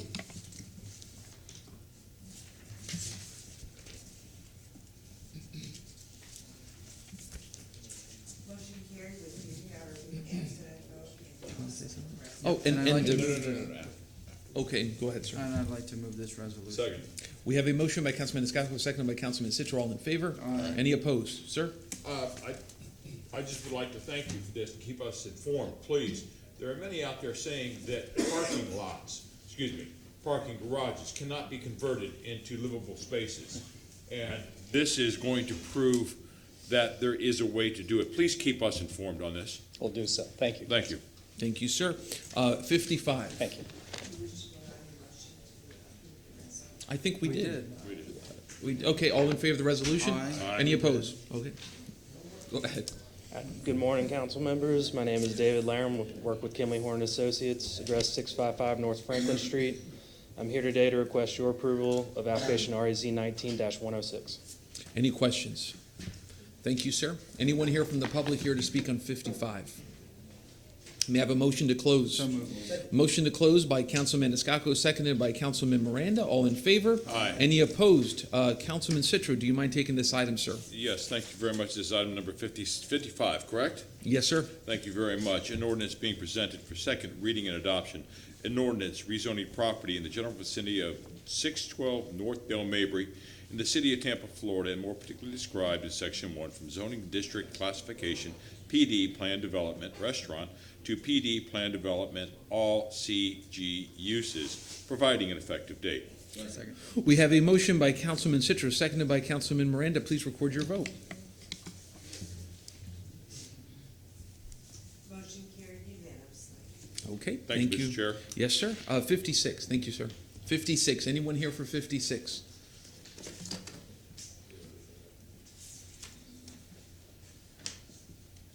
David Vivian, requesting rezoning RZ 19-111. I agree with the planning and development for the approval of the rezoning. Thank you, sir. Any questions? Okay, thank you very much, sir. Anyone here on item 56? If so, please come forward. We have a motion to close by Councilman Miranda, seconded, I believe, by Councilman Goods. All in favor? Aye. Any opposed? Councilman Miranda, do you, sir, mind taking this item? Thank you, Mr. Chairman. Move item number 56, REZ 19-111, or is being presented for second reading and adoption. An ordinance rezoning property in general vicinity of 1210 West Linebaugh Avenue in the city of Tampa, Florida, and more particularly described in Section 1 from zoning districts classification, RS 50, single residential, single family, to PD, plan development, business, professional office, providing an effective date. Second. We have a motion by Councilman Miranda, seconded by Councilman Citro. Please record your vote.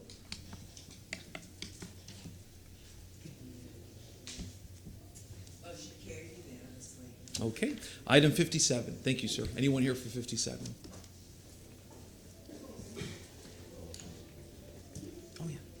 Good morning, Ryan McCaffrey, 3409 West Lemon Street, Tampa, Florida, 33609, representing the applicant and owner.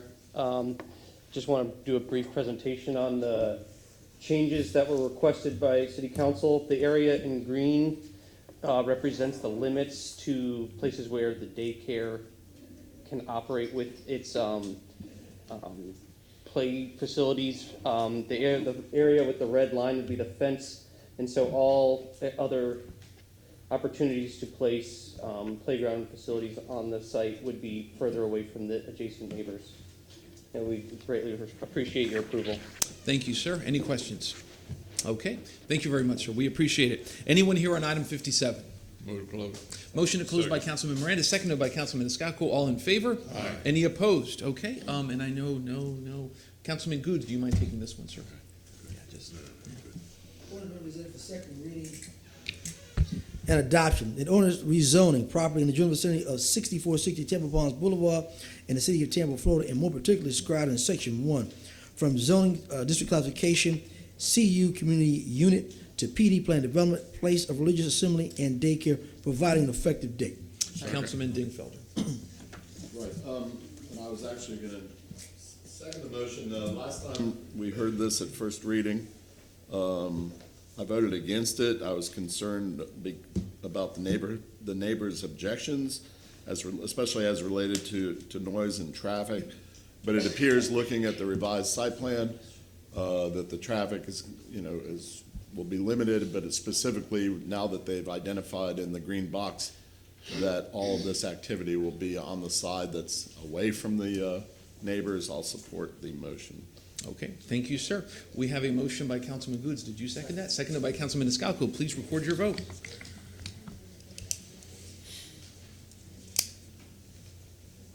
Motion Motion carried with Carlson and Viera voting no. Thank you very much. Item 58.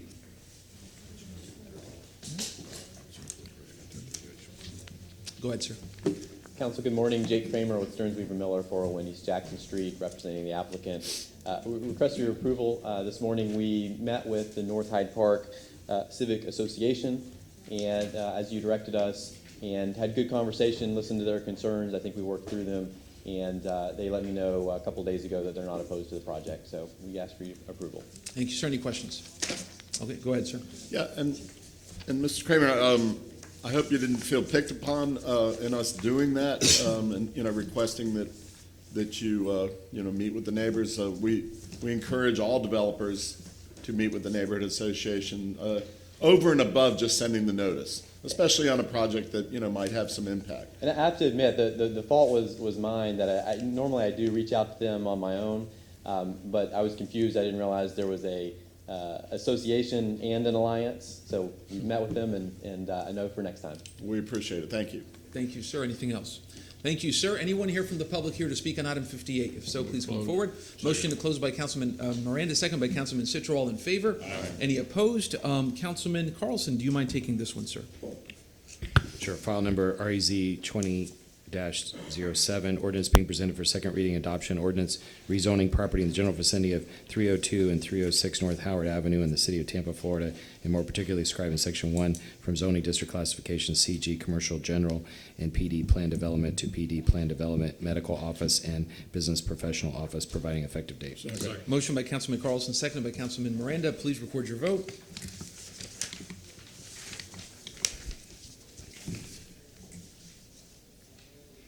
Motion carried unanimously. Thank you. Before we go to item 59, does anyone from council have any reason to believe this one will not go similarly as speedy as the prior ones? Okay, then we will move because I want to go for 10:30. 59. Thank you, Jake Kramer with Stearns Weaver Miller, here for my partner Elise Batzel. We ask for your approval today. Thank you. Any questions? Close. Wait, anyone from the public here to speak on 59? I appreciate the sentiment, though. Okay, being none, we have a motion to close by Councilman Dingfelder, second, I think, by Councilman Goods. All in favor? Aye. Any opposed? Councilman Dingfelder, do you mind taking this one, sir? Sure, Mr. Chairman. In regard to RZ 20-08, move the following ordinance for second reading and adoption, an ordinance rezoning property in the general vicinity of 2525 North Del Mabry Highway in the city of Tampa, Florida, more particularly described in section 1 from zoning district classifications PD plan development, strip shopping center and restaurant to PD plan development, all CI uses, provided an effective date. We have a motion by Councilman Dingfelder, seconded by Councilman Escalco. Please record your vote.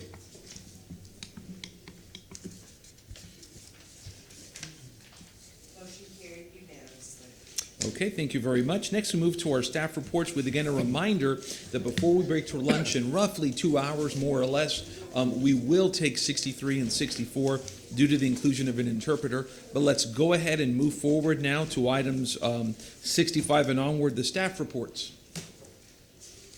So beginning with 65.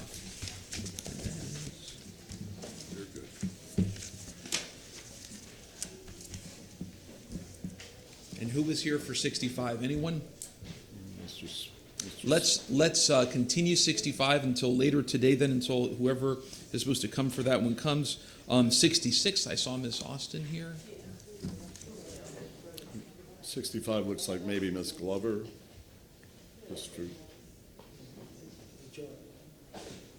No, 65. I think she's outside.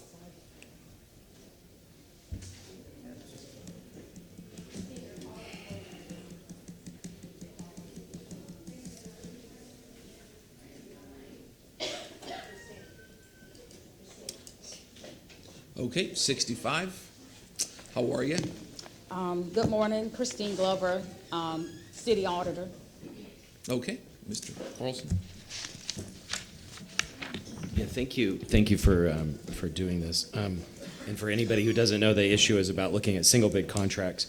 I was concerned when we started that a high number of contracts that we were approving on the consent agenda only had one bid, and I've never heard of a government agency before that approved so many single bids. I understand that there are situations where only one company offers a certain kind of chemical or some other product, but there were too many that came before us that didn't look right. And you and I had a private conversation about this, but is there any more insight you can give us besides the short report that we got?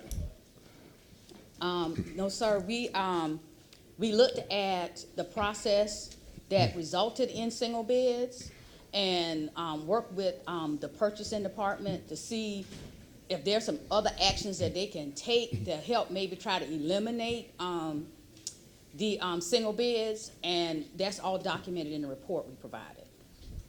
Did it? Can you tell us in looking at the period? I think it was 3 years. Did you? I didn't see in the report that it said how many or what percentage were single bid. Did you have that? Sir, we didn't do a full-blown audit. We did like a non-audit service to basically directly address what you asked us. So we didn't pull a report and provide it that showed all the volume of single bids. Yeah, maybe I'll make a motion on that later just to try to get that number. But thank you for doing that. Yeah, my concern, which I mentioned before, and I said to the chief of staff, is that if at least one news outlet has said that the FBI is looking at local governments, and they didn't specifically say the city of Tampa, but there are enough rumors about how things were done in the last 8 years that I have concerns about them looking at the city. And if they look at the practices of what happened under the last administration, I want to make sure that we have done everything that we can to protect ourselves from any of that. And as I said to the chief of staff, he's a former police officer, mayor's a former police officer, and I think we all on this board worry about ethics and accountability to the public, and we just want to make sure that all the processes are being followed correctly. And before Councilman Dingfelder, Councilman Boots. Go ahead, sir. Oh, thank you. Mr. Spearman, you read my mind. I was going to invite you to the podium to speak to this issue. And specifically, I'm intrigued by the paragraph here from Ms. Glover that says purchasing is in the process of developing strategies that will mitigate and provide documentation to further support the city's due diligence in ensuring the procurement process remains competitive. Let me just say two things. Number one, Mr. Carlson, I appreciate your diligence on this issue. As you know, this is kind of a pet issue of mine for at least a decade of service on this council. I always look at the agendas and scrutinize with many phone calls to various departments about single bids, about renewals, et cetera. And I'll continue to do that, but I appreciate you doing it as well. Now, with that said, I'm going to preempt Mr. Spearman a little bit to speak to his integrity. This is a man who's nationally known in the purchasing world. By the way, I think this is National Purchasing Month, I think. I've known Greg for 20 years, and I respect and admire his professionalism tremendously. With that said, we can always do better, and Greg's going to tell us how. Good morning, Council. Thank you very much for the opportunity to appear before you. Greg Spearman, Purchasing Director. To address Mr. Carlson's, Councilman Carlson's concern, first of all, we run an operation that is full of integrity, ethics, and professionalism. We don't play politics. We do not tamper the bid process. For me personally, there are liabilities for me because of my certification and as well as my staff.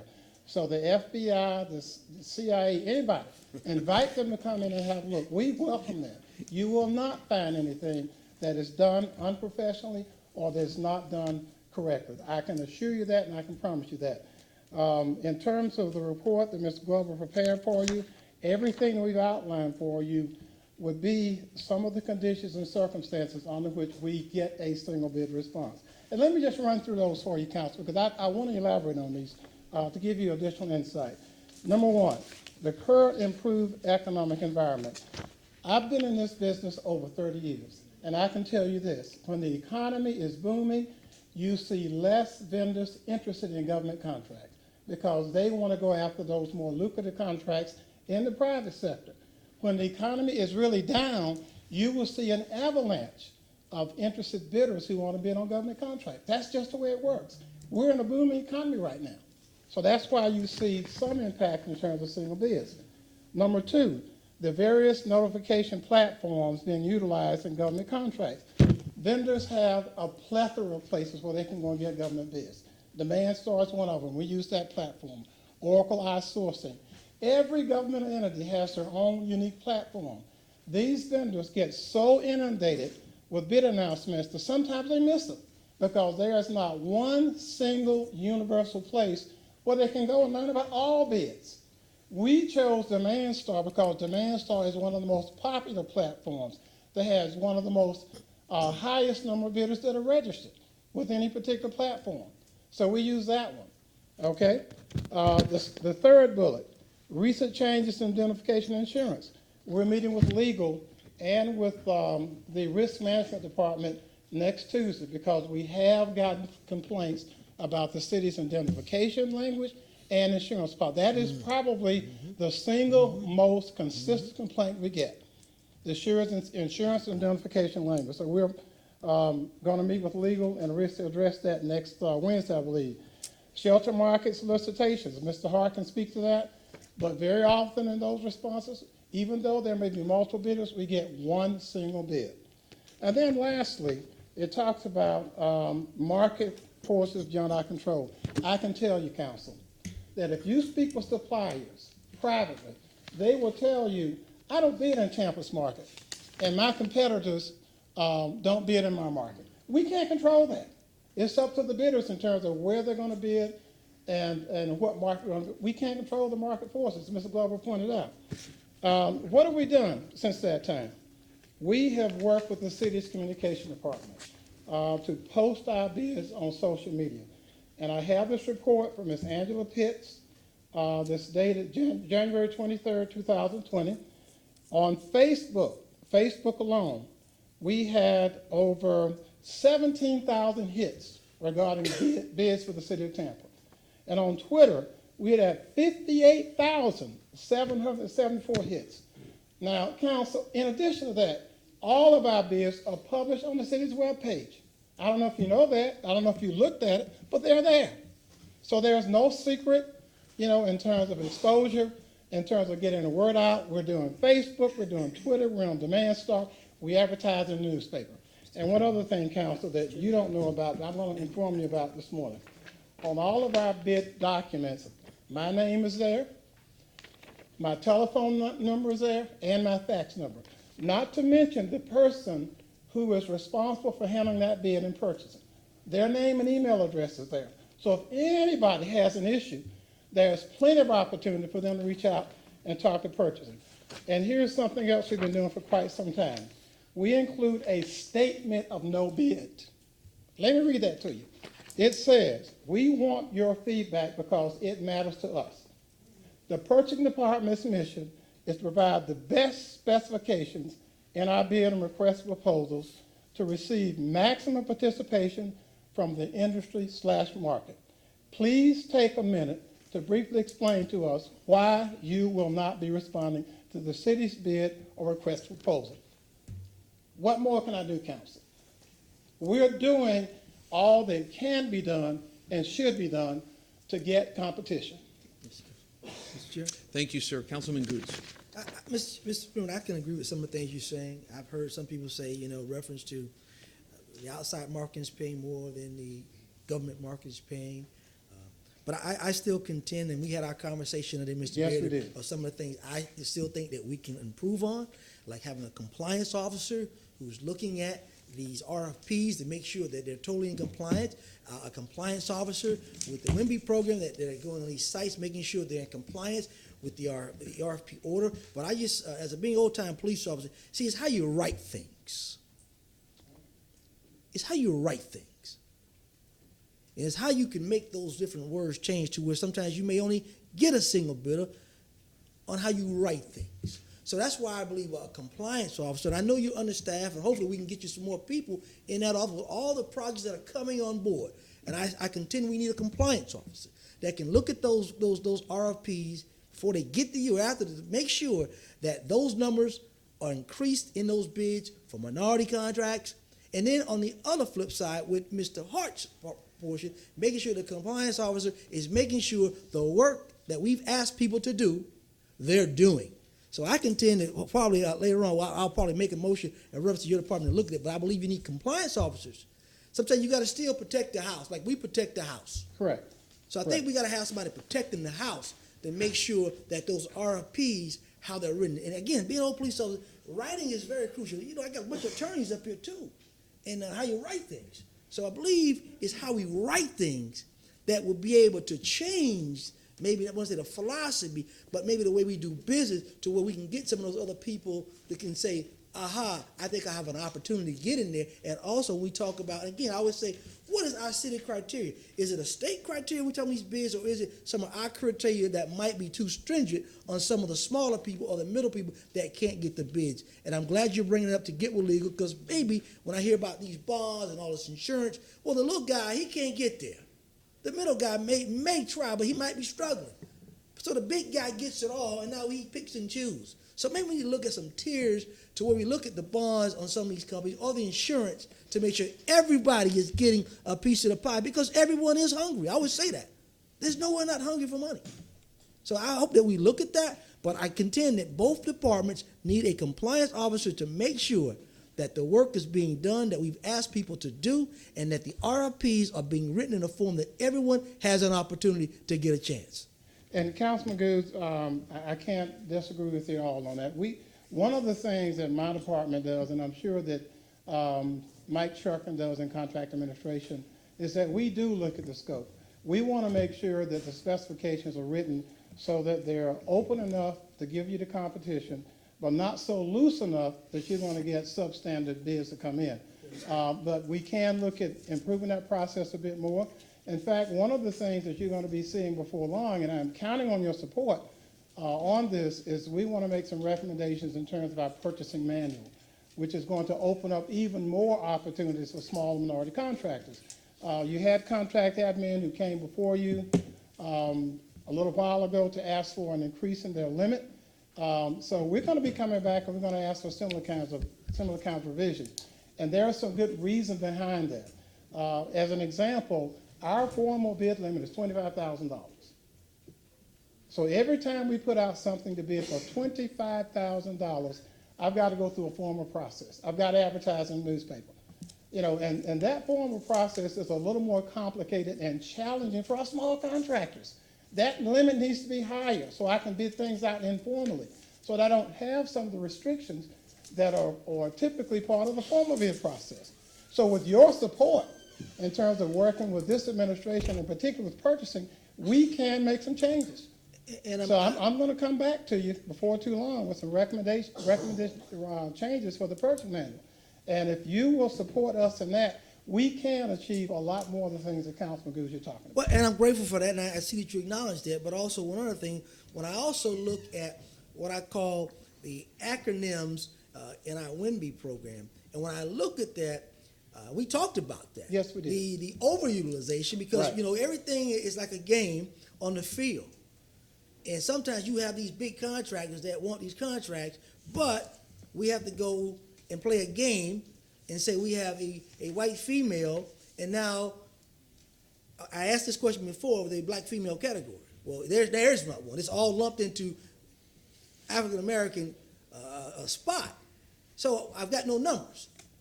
But I want to make sure that we, again, goes back to the compliance officer, make sure that there's not overutilization. Right. And we still get a balance. Because I know that happens. You can't tell me it doesn't know it happens. So I'm hoping that you take those things like that we talked about already, and we can put these things into play so the people in the city of Tampa can understand that this council is working to make sure the playing field is level. And that is the area of Mr. Hart, and so I'm not going to necessarily venture over there and respond to it, but we do work together, and he's here this morning. I'm sure he's taking those comments and recommendations into consideration, and hopefully as we move forward, we can come back with a better process for you with improved policy and procedures and thank you. and achieve the goals that we all want to see collectively. And if I may, I'm going to have to cut this one short. I know, Councilman Carlson, you want to speak, just because before, I know, Councilman Carlson, you said 66 is relatively short. I want to get 67, 68, and 69 within the next hour so that we can do 63 and 64 before lunch. But go ahead, sir. Yeah, thank you. And I'm not going to go through and play all the examples that I've been told and the examples that I've observed from here. I've spent a lot of time with Ms. Glover and also the chief of staff going through those, and I don't want to play them out on TV or in the media. I mean, one example, my colleague Councilman Dingfelder in the very beginning, one of our very first meetings found one where the requirement was that a company be within 30 miles, and it turns out that the company was exactly 30 miles. And I think, again, whatever happened in the last administration is on them. I just want to make sure that what happens here is on us. And I appreciate, you and I have talked about this too at length, and I know that you're a professional, you have all the credentials and everything, and I know that you're working hard to do this because I haven't seen as many single big contracts, and so I really appreciate that. And I think that you kind of alluded to this a minute ago, the difference is the administration. The attitude of the administration is very serious. This administration is not only interested in collaboration and other issues we've talked about, but they're also interested in ethics, and I think that they've been following through with everything. But with that in mind, and again, not criticizing anything you're doing, if I could ask Ms. Glover, what if I may, let's try to hurry. Yeah, this will take 30 seconds. If there are employees watching or other people who know, what's the whistleblower process in the city of Tampa? We do have a hotline, and every employee is given that information as part of employee orientation. Every audit we do, we go out, we ask and make sure they're aware of that, and it is posted. So they call in a hotline. We have a vendor. The vendor sends the report to internal audit, and that allows the employee the opportunity to remain anonymous. And from there, if we need more information, we leave a message with them at the hotline. They can call back to the vendor and give us additional information. We have developed a matrix, and that determines how we handle it, whether it's something we refer to HR, whether it's actual fraud that we might need to investigate, if it's something criminal, we might need to refer to TPD. So we use that matrix and make a recommendation to the administration. It goes directly to the chief of staff of how we should handle it. And then we investigate or do whatever we need from that perspective. Great, thank you. Anyone else? Councilman? I'm just not one.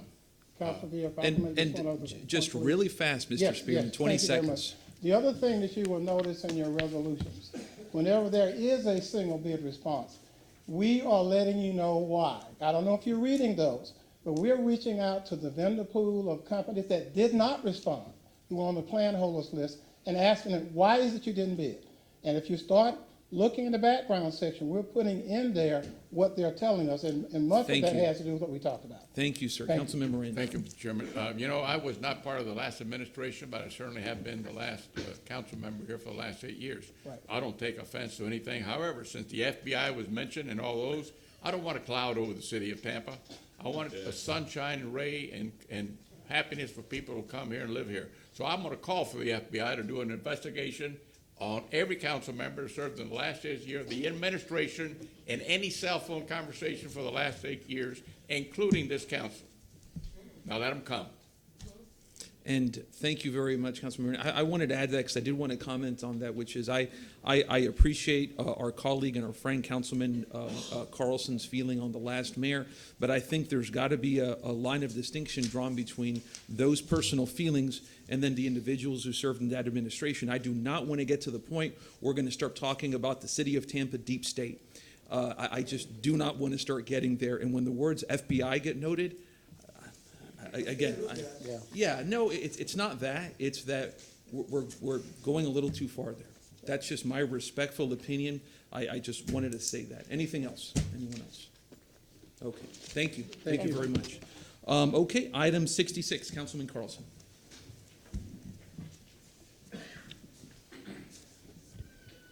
I just wanted, sorry, this will hopefully take 30 seconds. I just wanted you, just for the audience on TV, just to say kind of what you said in the memo.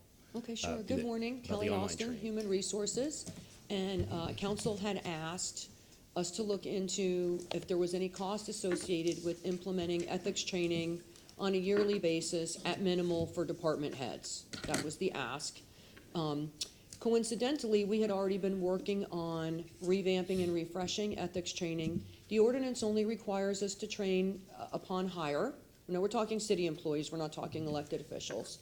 But we had already been looking at adding a training module that we would do yearly, like we do ADA and some of the other components. So there is no cost associated with that because marketing and communications is going to help us with the filming and the recording of the updated version. The content of the ordinance has not changed. We're just going to refresh it and have new employees in the video. Thank you.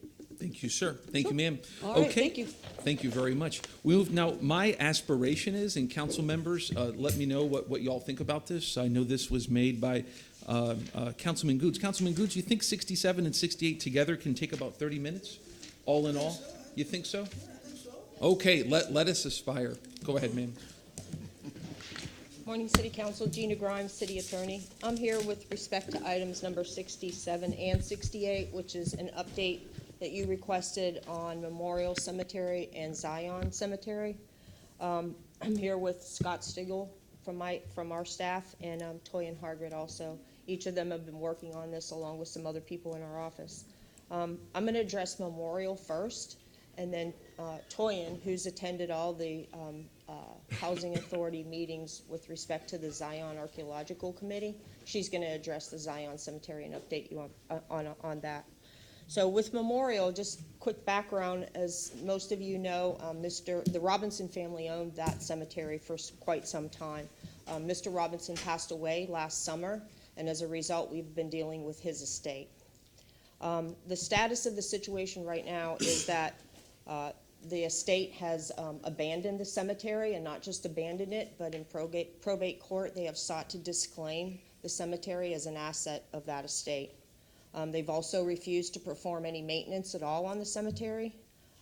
They refused our settlement offer with respect to the burial records, and they've told us that they are intending to transfer title to the property to a shell corporation. So sometimes we wonder, how do cemeteries become lost? This is how it happens. But with the support of the administration and council, we've actually instituted 3 legal proceedings to try to combat this.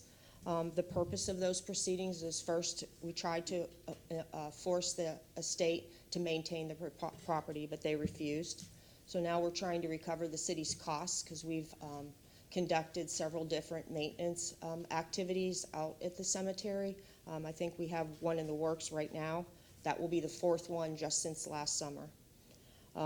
We are also, with the legal proceedings, trying to prevent the estate from accessing the Care and Maintenance Trust Fund that is deposited with the state of Florida.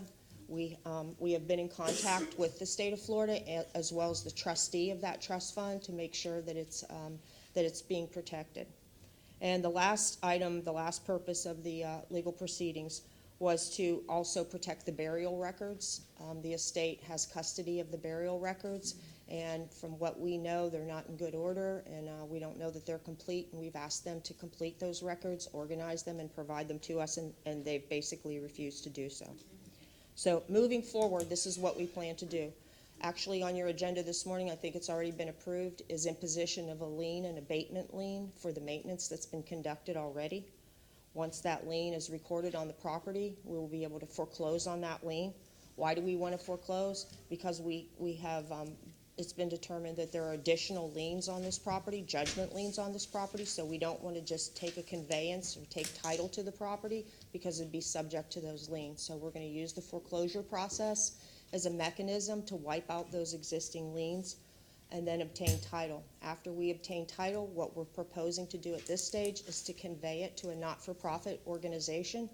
And the reason for that is twofold. First of all, we think that it's in the best interest of the city to have it in a not-for-profit. That would facilitate fundraising. It could be a public-private partnership where outside organizations may want to contribute to a trust fund for a cemetery, not just for this one, and you'll hear more about it when we talk about Zion. That way, those funds that anybody would want to contribute would be directed solely towards Memorial and not just given to the city as a whole. Also, the other advantage to having title to the property in a not-for-profit is that either the city or the not-for-profit would be able to access the trust fund money that's deposited with the state. And we could use that money for future maintenance of the property. So that's either with a not-for-profit or owned by the city. We have confirmed with the state in writing that we would be entitled to access the money that's deposited in that trust fund. And so with that, I'm available for any questions you might have on Memorial. Councilman Goods, and then Councilman Dingfelder, anyone else? You know, being in the business, we talk cemeteries are very, very tricky, especially existing cemeteries. I know about Memorial Park very well. There's still probably burial plots that are there. Probably people have already paid years ago. So there are a lot of things that down the road you're going to have to address because people are going to say, well, I paid years ago for those plots, so I want to go in there, and an opening and closing costs money to do. But I like the fact that you're going after the Care Trust. I think it's great that you look at the nonprofit, but you also, when you, if you select this board, this council choose to go with that route you want to go, to make sure that we have community people on that board, and making sure that you have people from the Florida Mortician Association, Florida, and the Black Mortician Association, some of the casking companies as well that be a part of it, and some of the maybe other business owners as well, to help bring money to help keep the cemetery up, because you're going to need money to keep it up. I think it's a good idea what you're trying to do with Memorial to get that moving. So I would be in support of the idea of getting that moved. And you're correct, we talked about this, that there's more to caretaking with the cemetery. It's not just mowing the grass. There's protection issues, security issues that you have to deal with. There's the administration of the cemetery. As Mr. Goods mentioned, there are burial, grants of burial that have been recorded against the property. We don't know whether everybody that's bought a plot at that cemetery is buried there already, or whether there's outstanding grants of burial that are due to people. So at some point, there's got to be administration of those grants of burial, and that's an additional expense. There's also improvements that probably need to be made to the property, one of which is a fence around the perimeter of the property. And then you deal with long-term ongoing issues like the headstones that are in the cemetery, and just the sun and the wear and the tear and the rain, and whether that's a responsibility that we want to assume. Again, a not-for-profit could step up and say, when certain tombstones start to break or crack or deteriorate, that there can be some sort of maintenance to pay that respect to the people that are buried there. Thank you. Councilman Dingfelder. Ms. Grimes, thank you to you and your staff for this update. It's obviously a really important issue, especially in recent years, and especially in light of Zion, et cetera, that we diligently make sure that we maintain cemeteries with the dignity that folks deserve. And if the private sector who started this is not willing to do it, or in this case, the gentleman passed away and his family's not willing to step up and do it, then it is the city's responsibility to step in and make sure, again, that the families and the folks who are buried there have the dignity that they deserve. There's some financial liability associated with this, significant financial liability. And when you briefed me yesterday on this, you and Toyin, it seems like even if we can get hold of that trust fund money, that it's not going to be adequate for the long-term perpetual care. And that concerns me greatly in regard to the city's finances. You're correct about that, and I'm not suggesting that this is a model that can be repeated over and over again.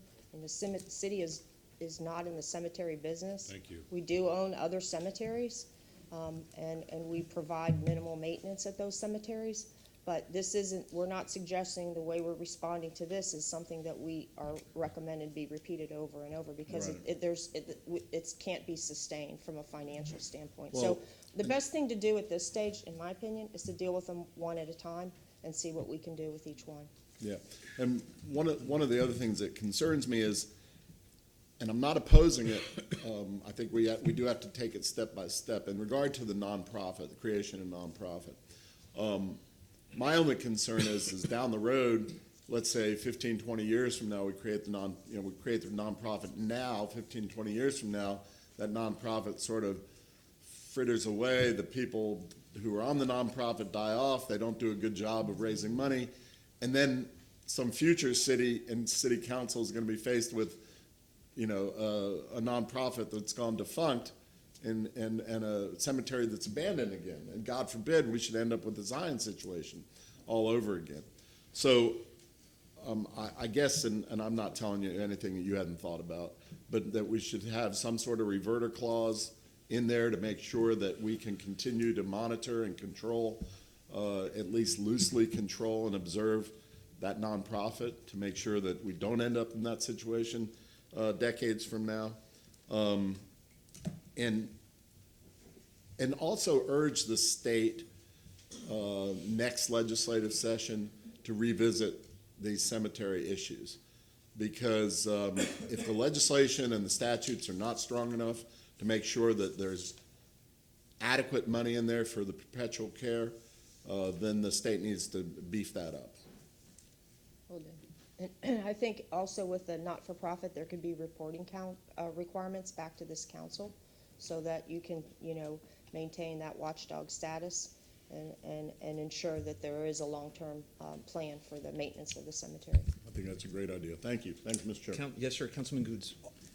With making the nonprofit, I want to make sure that sometimes you put people on boards that are not in tune to what they should be doing on that board. So I want to make sure that within the number that you may select on that board, that there are specific criteria for maybe each one of those board members, so you're getting people who understand what cemetery is about, community people that understand, not just putting people on a board and they don't know how to raise money, they don't know how to do this and that, but people that are geared to know the industry and understand what death is and what a cemetery entails. I agree with your suggestion that there be people from the industry on the not-for-profit board, and before we finalize the not-for-profit documents, be happy to come back to you and talk about the proposed structure of the board and get your input on it. And when we do this, we would identify positions in the community as opposed to individual people, and so that way there would be the ongoing ability to fulfill those positions on the board with people from expertise in certain areas, much the same way that you do on city boards, where you call for an architect or an engineer or a contractor. It will be that kind of identification for the board of directors. Because like Ms. Dingfield, that's going to be the long haul when you have people on there who can make these calls or get other board members to make decisions at that level to make sure that the people have dignity and that cemetery continues to be in that community, and it looks like a garden of memories. I'm just being honest. Okay, thank you, Councilman Citro, then Councilman Carlson. Very briefly, Mr. Chair, thank you, Ms. Grimes, for saying that the city of Tampa is not in the business of being in the cemetery business. And I applaud your efforts, you and your staff's efforts, for making sure that Zion, this type of thing that's happened with Zion doesn't happen again. But what tools do we, the city, have in our toolbox for the cemeteries that are in compliance, that are working to keeping their grounds and everything and keeping it? What tools do we have in our toolbox to prevent this from happening again? Because I don't mean to interrupt, because this person took money from family members and put it in their bank account, and now they're walking away from it. Right. But there are other cemeteries within city that are doing fine. How do we prevent this? What tools do we have in our toolbox? Can we go to the county? Can we go to the state? Can we go to the federal government and say, can you ensure that these cemeteries stay liquid so we don't have to jump in the future? There is in the state legislation a requirement for care and maintenance trust fund, and I think Mr. Goods informed me there's actually even another requirement for another type of trust fund. And I think what happened in this case is the family seems to think that the money in the care and maintenance trust fund was their exit ticket, and that's how they could be justified in walking away from it, because there is money in that trust fund. So how do we prevent it from happening in the future? It seems to me, and I'm not an expert in this field, at least not yet, that what happens is when the cemetery becomes full and it's no longer affiliated with a funeral home or anybody that would be selling plots in that cemetery, then it no longer is an income-producing asset, so they have no interest in maintaining it and keeping it and living up to the obligations technically that they promised to the people that they sold lots to. And I think they think that by having this money in the trust fund, that's supposed to pay for the perpetual maintenance of the cemetery. How do we address that? Maybe the formula for the amount of money that's in the trust fund needs to be adjusted by the state.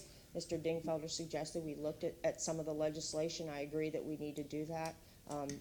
Mr. Goods, you know better than anyone, the cemetery statute is very complicated It's and complicated, complex. very And- complicated, but they've got, when Mr. Dingville talked about legislation, the Florida Petitions Board, they meet, they're the ones who discipline cemetery owners, they discipline everybody. So I think we've got to maybe make contact with them to see what some rules are, or maybe some changes proposed to them to strengthen what we want to try to do here. I think that's another starting point. But I know Mr. Chitro talked about the owners, but I want to make it clear, Mr. Robinson and his mother were the best people you can meet. That Memorial Park was the cheapest cemetery around to bury folks. And till he died, that gentleman was out there trying to mow that grass out there, trying to fix those headstones. I don't know about his other family because I never met them. They never were out there. But Mr. Robinson and his mother, when she died, they kept that place the best way they could to try to make it affordable for especially the African American community to be buried there. So I want to make sure people know that he was not a person just taking money. He was a person that was really helping the community with the burial plots that were out there. Citro, anything else, Councilman? No, I'm finished. Okay, Councilman Carlson. Yeah, just I guess to echo some of the things my colleague said. Thank you so much to you and your staff. You all have been working on this for months, and I know you're trying to balance all the different issues. We don't want another Zion. We want to be respectful of all the people that are there, and will go there, and we absolutely need to do that. You've also protected the taxpayers and citizens of the community, so thank you for doing that as well. You kind of mentioned it, but I wish we could lobby the state. A lot of this gets into the state, but lobby the state to try to figure out how to increase the trust funds or something like that. But the number, as you've told us privately, the number it could grow exponentially with the cleaning of these things over the years. There are some. The last thing I'll say, there are some. Apparently innovative ideas. There's an architect, Patrick Thorpe, and others out there who say they have ideas to create revenue streams for cemeteries, and I hope that the nonprofit will look at those kinds of ideas too, because long term, no matter how big the trust funds are, eventually they'll run out of money. Thank you. Thank you. Anyone else? Okay. And just in closing, I just wanted to thank you guys for your hard work on this. This is something that's really important. I remember when I went out there with my colleague and friend Councilman Goods, with Marvin Knight and others, to do a cleanup day, which was a big thing. We also saw to it to do a honor guard ceremony for some of the veterans buried there. There's a Red Cross memorial there where you have African American veterans who fought in World War I, some of whom were killed in action in World War I. Quite, poignant and compelling, from 1917 to 1918, right during the middle of the height of Jim Crow. These great Americans fought for a country that would not stand for them, and they paid the ultimate price. And we certainly owe it to them and others to do our best today. One thing I wanted to add there to the board is, and we've talked about this, but just say it again publicly, which is veterans. There's a ton of veterans buried there, and I know I've talked to the good men and women at the Veterans Treatment Court over at the 13th Judicial Circuit, and they are ready to help out once it is legally feasible to do so, because this is an issue of also of our veterans, including our veterans who, again, wore a uniform in a time when our country would not stand up for them, something that's very poignant. So I just wanted to thank you all for your work on this. Thank you. And those groups are the kind of groups that we want to be involved and to be supportive of this cause, and with that, this memorial can be a beautiful cemetery again. Amen. Thank you very much. Okay. Next, Toyin is going to address you on Zion. Thank you, ma'am. Good morning, Toyin Ina Harkert, Senior Assistant City Attorney. First and foremost, the city wants council to know, we want everyone to know that we have been dedicated to being a part of a solution that will shed light and restore the dignity and honor of those interred at Zion, the Lost Cemetery. First and foremost, there have been many members of city staff that have been attending these archaeological meetings that are housed at the Tampa Housing Authority. Those meetings take place once a month. We've attended all of them in great number. The meetings have been proceeding in basically a fact-finding sort of posture for the last several months. Initially, there was the information provided to us regarding the ground penetrating radar studies that had been conducted by Cardno at Tampa Housing Authority's property. But we also were in the process of obtaining the permission of the additional private property owners, Gonsmart and Creech, regarding doing ground penetrating studies at their properties as well. At this point, the studies have been conducted as to all three parcels, all three private parcels none of which are owned by the city. The boundaries of Zion Cemetery have been identified and confirmed. At this point, they're actually going to proceed with a very delicate process of confirming the studies that they have done. Further complicating this is the fact that the Tampa Housing Authority is undergoing a massive redevelopment and redesign of their property. So there are a lot of moving parts that are involved in this property and with Zion.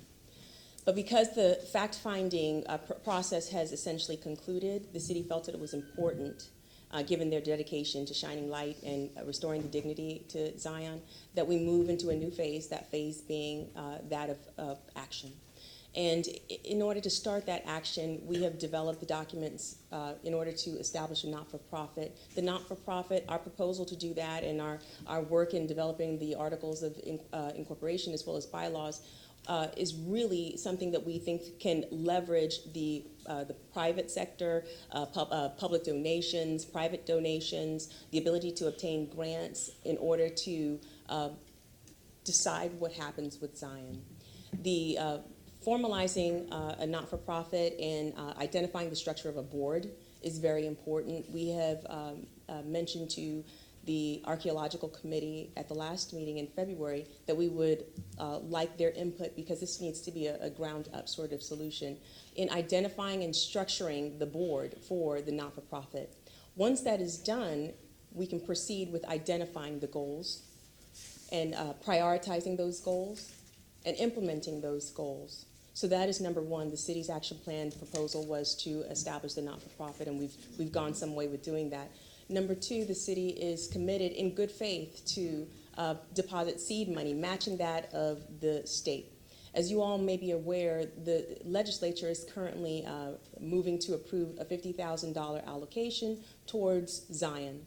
The city is prepared, again, in good faith, to match that amount of money. And we are of the understanding that the county is also going to solicit that same amount of money. So that would bring us to hopefully a total of $150,000 with which the board of this not-for-profit can, again, identify, prioritize, and implement the goals as far as honoring and restoring the dignity of those interred at Zion. Knowing that this process will take a long time, we have also proposed the possibility of a temporary healing memorial, something to start the process now. Today's Tampa really does want to start that process now, and we can come up with solutions towards that end. So I think I have mentioned the city's proposal. I'm open to questions, and we'll certainly keep this council informed of any future development. But I just wanted to make it clear that there are a lot of moving parts. This is definitely a good start, and it's a good start in good faith by today's Tampa. Thank you, ma'am. Councilman Goods. Thank you so much for attending those meetings. I wish I could be attending them, but Thursdays we have council, so I'm not able to attend. Let me ask, we talked about Robles, but my concern is not just Robles. My concern also is the adjacent properties. I think Gunsmart owns that property.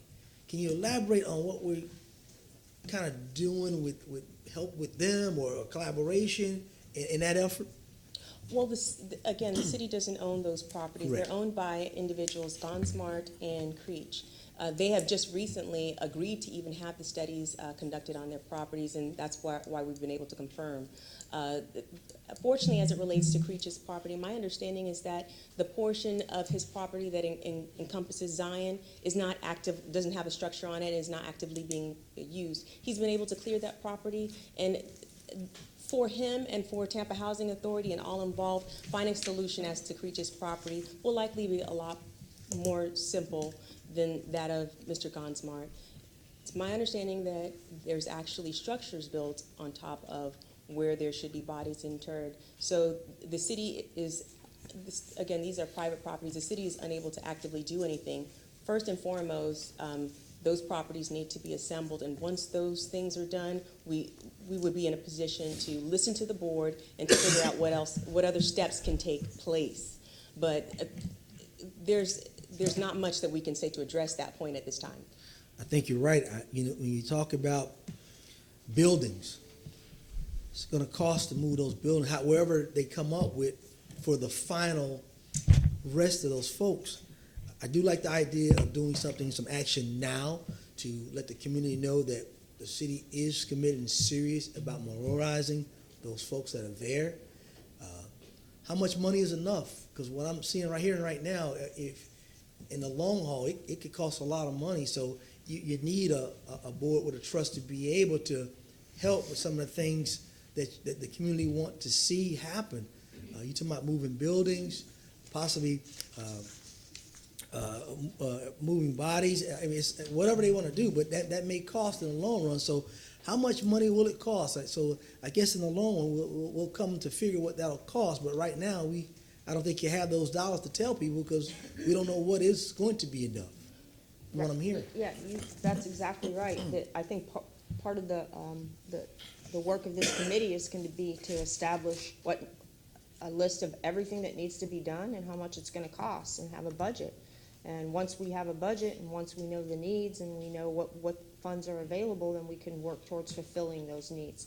But it's hard to raise money when you don't have a plan and you don't have a budget. So that's going to be the first work of that committee, is to put together what needs to be done, including those kinds of specific costs, and then what's proposed to be done as far as the memorial, and come up with a budget and then try to support that budget through funding and fundraising. And again, that board will kind of be set the same way as we're talking about Memorial Park, making sure we have the right people on those boards so we can raise that money to honor those folks that have gone on.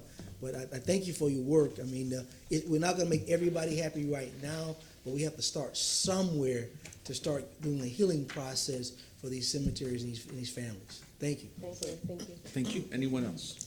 I just wanted to say, Ms. Hargret, thank you very much for your work on this. I know that this is something that's very important to you and whatnot, and we thank you for the city attorney's leadership on this. When I look at this effort, I'm very supportive of it really for three reasons. Number one, the city is a monetary stakeholder in this. We're going to have monetary investments in this. Number two, this appears to be a process that is going to be not top down but bottom up. That is the idea that the city of Tampa is not telling people what's going to be in this memorial. The city of Tampa and different stakeholders are going to be asking the community, right, the most acutely affected community in particular, for opinions on what should be in this. And then this is just the preface of the preface. It's just the beginning, like Councilman Good said. It's just the beginning. And it's part of a larger idea here in the city of Tampa of reaching in and honoring our Tampa, Hillsborough County Black history, because it's here.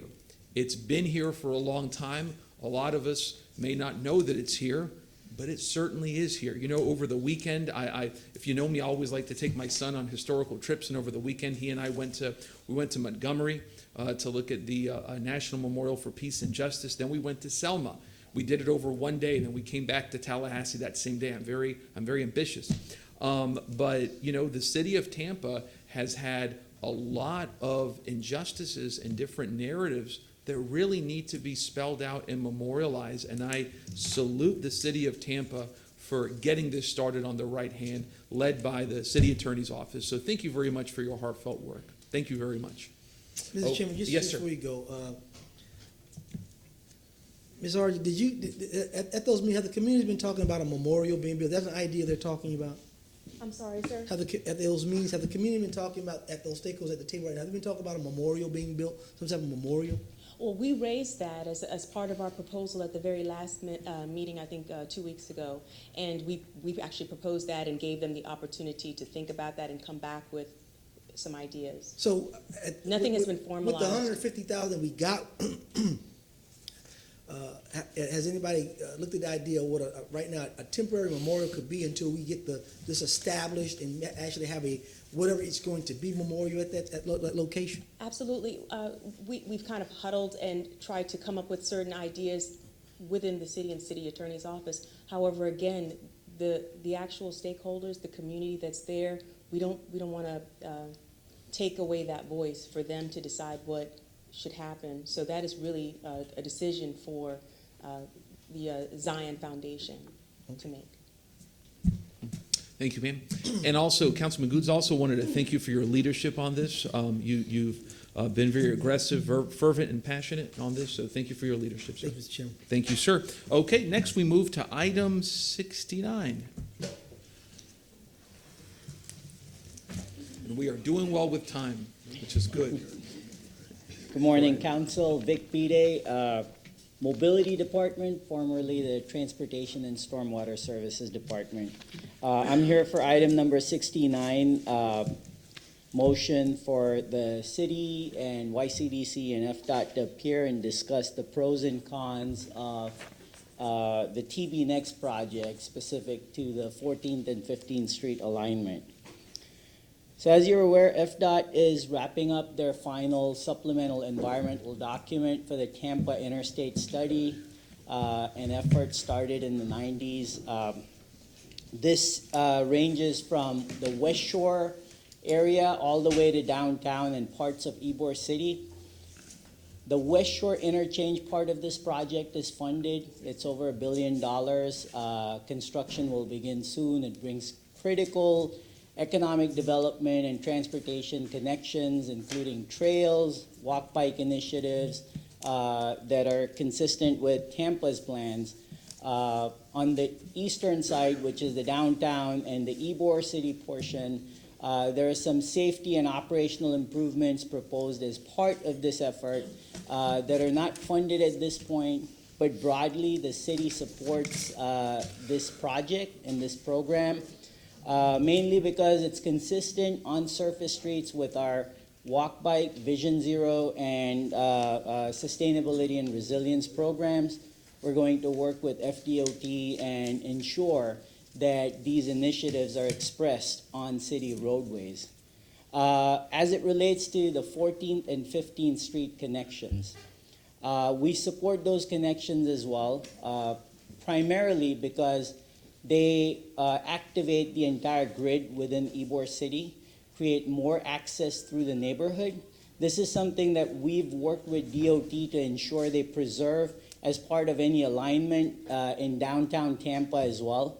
Again, activation of the grid is good for economic development, public safety, safety in general, and for vitality of the neighborhood. The other reason we support the alignment is currently, the only access is 21st and 22nd Street. These streets were improved recently, made complete streets. Trucks were taken off of these streets, and they're better for it, no doubt about it. But when we look at volumes expected in 2045, they put so much pressure on these streets that to have one way in and out of this neighborhood will put pressure not just on Ybor City, because people have to go east to go back west along Palm and 7th, which puts additional pressure in the historic district, but also north of the interstate when you look at East Tampa and their access to not just the commercial activity, but also the interstate. It's better to dissipate traffic through that grid. Again, we've talked to FDOT. Along 14th and 15th, we already have our green spine cycle track plan, wider sidewalks along Nuncio, extending from Cass Street all the way to Cascaden Park. And they have committed to work with us on these, as well as green infrastructure along surface streets to ensure that most flooding is prevented through landscaping and better green infrastructure. So that's why we support this. We feel it's good for a multitude of reasons. It's also part of our all of the above strategy. We recognize that transit is important, active transportation is important, but at the same time facilitating these connections is also important to really get us to a better place as far as mobility goes. With that, I'm happy to answer any questions. Thank you. And before Councilman Goods, I wanted to remind if any staff is waiting here on any item afterwards, after we're finished with this, we're going to run to 63 and 64 before lunch. So it's very likely that if you're waiting on anything after this one, that it won't come until after lunch. So just FYI for purposes of scheduling. Go ahead, sir. You know, there's a lot of controversy about this exit. And my main beef early on, and I told Secretary Gwynn when I met with him and Ed, was making sure that that 21st Street, 22nd Street exit would not be closed. Now, I've got guarantees that that is not going to happen. That's correct. Now, we come to 14th, 15th Street. And my question to you as the city representative, have we got with the YCDC, the business owners in that communities? Have we got with the Chamber of Commerce of Ybor? Have we got with the residents that will be impacted in that community? I'm not talking about outside people or activists or whatever. I'm talking about that community. Have we done our due diligence as the city to do that? Because I'm going to ask Councilman Secretary Gwynn when he comes up here the same questions. Have the people been notified who it would adversely affect? So that's a very good question, Councilman. So this being FDOT's project, we have coordinated with FDOT to make sure that adequate community outreach has been done. As you're aware, earlier this week, I was at the East Tampa meeting to discuss the same issue, provide our perspective as well. As far as our own vision and projects are concerned, be it the Green Spine or the Green Artery that connects to the north of Cascaden Park and creates a complete loop around the city, we've done community outreach, we've conducted studies, and we've published our planning documents as well. So to that end, we have been a partner in the community outreach efforts that FDOT has done, and we've attended and been in front of the community. And we've got any letters from the chamber down there, YCDC, the CRA in that community? Have we got anything acknowledging that, hey, this is a good idea, a bad idea? That's how this thing's kind of worked, to weigh out what's right for the community. So do we have those in those documents at all? So we don't have letters specific to this project, again, partly because it's not our project. Okay. But more importantly, we have heard from the community, and we've heard support as well as concerns. You said Courtney's here with the CRA? Yeah. Ms. Orr back there? I can't see. Can you speak to that, Ms. Orr? I hate to put you on the spot, but you know. Yes, sir. Courtney, I didn't call you up here. Secretary's up here too. Oh, I thought you called me. No, it was, you're next. You're next. I can speak to it in a minute if you want me to. Yeah, I'll just sit actually, down. go ahead. Courtney Orr, CRA Manager in Ybor City. Yes, we did submit a letter to the City Council in regard to strong concerns. The letter wasn't necessarily stating opposition, but it has strong concerns. And so I think the more education about what the effects would be with the traffic load and the safety of the students in the HCC area, that would help alleviate concerns. I know that he has reached out specifically to HCC and has had a lot of community meetings on the Western Fringe, so you may want to provide an update. We haven't had any opposition, we just had concerns about the project. Well, that was how the letter was drafted, and that there are strong concerns. Has the secretary addressed those concerns with those groups, or has that not been addressed yet? What I can say, Secretary David Gwynn, FDOT District 7. So, yes, we have met a lot, and actually, Councilman, when we met with you, you had suggested we meet even more, and we took your advice, and we did. We not only have met with a number of organizations, but we've also gone door to door in the areas right around that area to get some opinions from the folks that would be most directly impacted. We did get some concern from a variety of folks. We did meet with HCC, with the campus president, after we were able to explain to her what all of the improvements could be. I think she was, I wouldn't say she came out in support, but she also said they weren't opposed. One of the things that I think was a misunderstanding was, I think at the last meeting, a statement had been made that the new ramp would place about 29,000 new vehicles a day onto Nuccio Parkway. The truth is that there will be about 29,000 more cars on Nuccio Parkway in 2045. About 3,000 of those are because of the ramp change. The rest of it's because of the development that's planned down there. So that traffic's going to come regardless of what we do with the interstate. And our job is going to be to work with the city to make those streets calmer, to make sure that pedestrians and bicycles are protected and not inside the main roadway, that it's not as easy to go very fast as it is today around some of these roads, so that we can narrow them up, streetscape them, make it so that pedestrians have protected crossings. You saw today, we did have a couple of folks, one from the Chamber of Commerce, Ybor Chamber, as well as from Allen Temple, that said that they were in support of the project. Most of the people we talked to said they would like the additional option to have access to the interstate, but they also were wanting to make sure we were going to look at safety, because they said we're concerned about making sure. So that's our task. What's the timeline? What is this? Is there a timeline to make sure that we have the community saying what they really want to say for your project or this potential project? Yeah, well, the SEIS is in. We just had our public hearings last week. So now it's going for final approval to the Federal Highway Administration. We expect to receive that within, I'd say, the next 6 months. After that, we technically could build the projects if the money was available. Right now, the projects are not funded, which means they're not in our 5-year work plan. But if for some reason money was to become available, say a project in Miami was to be canceled for some reason, or Jacksonville or somewhere else, we tend to try to have projects ready so we can get that money for our community.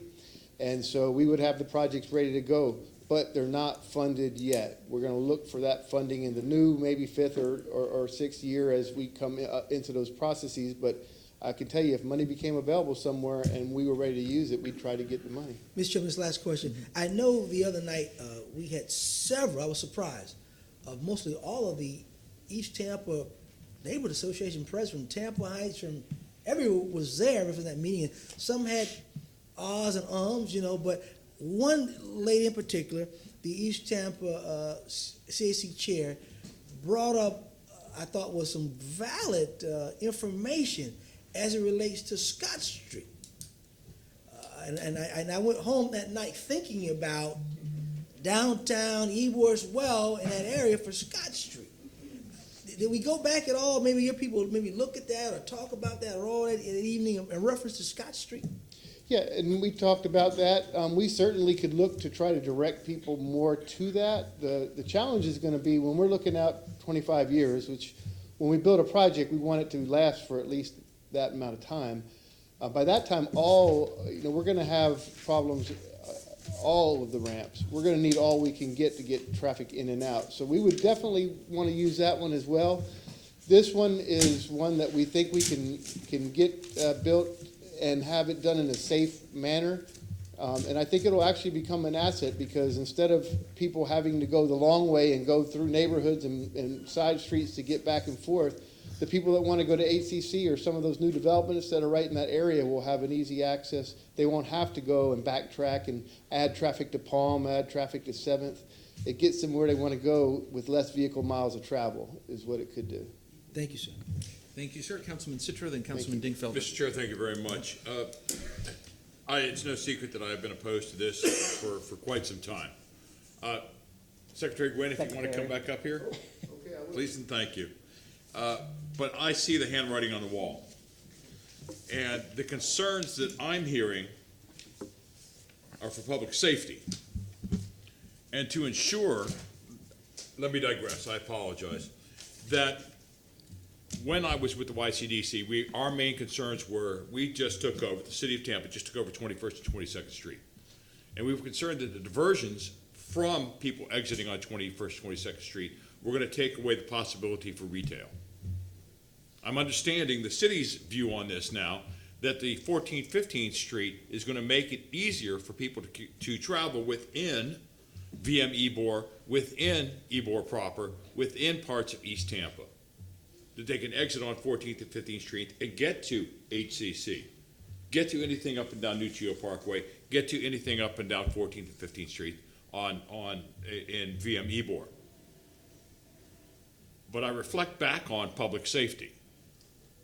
And I'm hoping that you, Secretary Gwynn, will make sure that the public knows that in your efforts to make this proper, that you are going to help reduce speed limits along the roads that are going to be affected by 14th, 15th Street, that you and FDOT are going to add to the pedestrian crossings, that you and FDOT are going to upgrade existing pedestrian crossings, put warning signals on pavement markings make sure that there are flashing beacons, make sure there are pedestrian signals, make sure that landscaping is there, and to make sure that there is definite and concise communication with the public on what is being done and have their input put in. If FDOT is going to move forward on this option, those are the things that I'm asking. And that the Transportation Department, with the City of Tampa, to ensure additional traffic calming. Because this is going to create more of a problem, in my opinion, with these cars coming off the interstate, speeding through neighborhoods. With traffic calming and pedestrian safety improvements are considered as part of this project. Again, I have not been with this from the beginning. I have been to, I don't know how many times we saw one another at community things. But this is what I'm asking for. And to make sure that the green spine is not affected. And we will commit to that. In fact, we just were able to find, I think, another $700,000 to put towards the green spine that we diverted from some savings on other projects. So we're working with the city to get all of that. We will commit to that. Again, back when I was on YCDC, 6 years ago, this was brought up. And forgive me for saying this, this is still part of a project from 1995. Let's take what's on the table, wipe it clean. Now, I can't say this because I'm on another board with these two other gentlemen here, with two other council members here. But on all of your pictures, little tiny pictures up here underneath TV Next, I don't see rail. Let's take everything off the table. And the next project that FDOT, the Department of Transportation, needs to start thinking about is some sort of rail, bringing the commuters from outside the area into the city of Tampa. I'm done ranting, Mr. Chair. Thank you. All right. Councilman Dingfelder. Thank you, Mr. Chair. Just a couple of things. I haven't decided how conclusion on this 14th, 15th. Just getting a lot of information. I appreciate y'all coming to see me last week on this really important issue. One thing that concerns me a little bit is you indicate with the various acronyms, but the SEIS process is wrapping up or finished, and now it goes to Washington. Do they take further input? If folks want to give them direct input to Washington, is that still an open process? Yes, and we had the public hearings last week. The public comment period is still open. Ed, do you know when it ends? 30 days from the hearing. 30 days, so somewhere toward the end of this month, it would actually end. You can submit written comments. You can, at the public hearing, we provided a court reporter. There was also recording of people who made oral statements. They could leave written statements. Over the last 2.5 years, they've been plugged in the whole time. So it's not like they're going to get handed this, now you guys review it. They have reviewed it along the whole way. They signed the draft document, which is what we went to public hearing with. We couldn't go to the public hearing unless FHWA signed off on our draft document. Now what we're going to do is finalize the document. They'll have one final review, both in FHWA in Tallahassee as well as their home office in DC. And if all goes well at that point, then we'll have final record of decision. At the public hearings, we had about 15 people make public comment. It was about 50% were positive, about 50% were negative. But it was certainly not as it was years ago when it was, before we made changes like reducing the size of the downtown interchange, putting back in Florabraska, making other modifications that were brought to us by the public.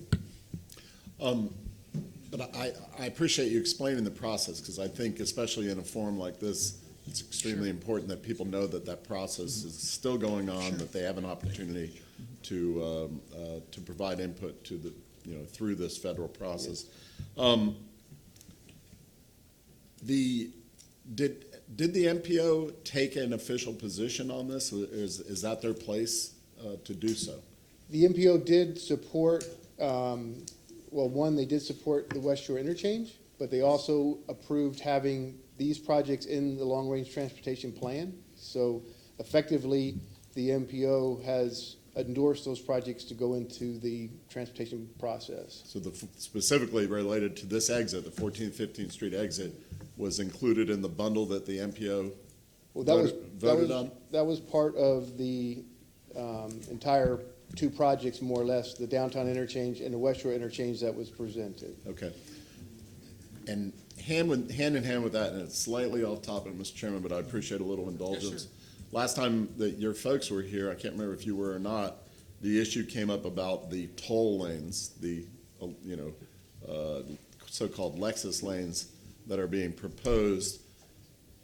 I don't remember if it was you or somebody else, but said that they had already been, quote, approved coming across the bridge from Pinellas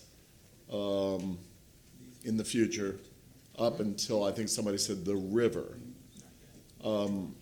That concerns me a little bit. I've been pretty, long before you even got to Tampa, I've been pretty adamantly opposed to tolling any part of our interstate system, at least in the city of Tampa, that we might have some input on. So I'd just like a little update on what was meant by that. What is the process for making that decision? And again, I apologize, it's slightly off topic, but it is related to the big picture. So the variable toll lanes, which is what we've had in the SEIS, which we've been following and used as a congestion management tool, is one that was proposed throughout the process. It's the one that we got. One of the things we wanted to do was to get as much input from the region, because the West Shore Interchange is a regional project. I know it's located in the West Shore Business District and through West Tampa, but it's a regional project that connects the Veterans Expressway to Courtney Campbell Causeway, the Howard Franklin Bridge, I-275. It's sort of the midpoint where everything comes together. So we were able to get in, we wanted to get support or non-support, and we got support from essentially every one of the cities and counties, MPOs, business groups in the entire region. And that's part of the reason we were able to get the $1.4 billion to bring to the project. So that's been supported by essentially every agency that we've asked to support it, in not just here, but in Pinellas County, Pasco County, throughout the region. And so that's been in there. Does it mean that it always will have to be a variable toll lane? No, it doesn't mean that. What it means is that that's what we are showing now as the congestion management tool for those express lanes, to keep them from becoming just like all the other lanes. In the future, as technology changes, we may be able to do things where you can detect how many people are in a vehicle and make it available for HOV passengers. We could allow it to let connected or autonomous vehicles that can travel much closer together. Maybe at some point a lane becomes something that's for that purpose. I can't really tell what could happen in the future, but right now that's the concept that's been used in order to show that we can try to make the express lanes work. Well, and also transit is allowed to go free in the express lanes. Let me be abundantly clear where I stand on this, and I don't, you said you've gotten the city's approval, but I don't know if council ever voted on it. No, I believe we've gotten the mayor's support. I'm not sure if we got city, if it ever came. I don't believe it ever came to city council, but. Okay. And how about the MPO in regard to the express lanes and the, more importantly, the whatever you called the dollars variable toll lane. Variable toll. Yeah, that is. They did support that. That was part of the project. Mm-hmm. We did, I think, at one point tell them that we also could use that variable toll money is not really to raise revenue.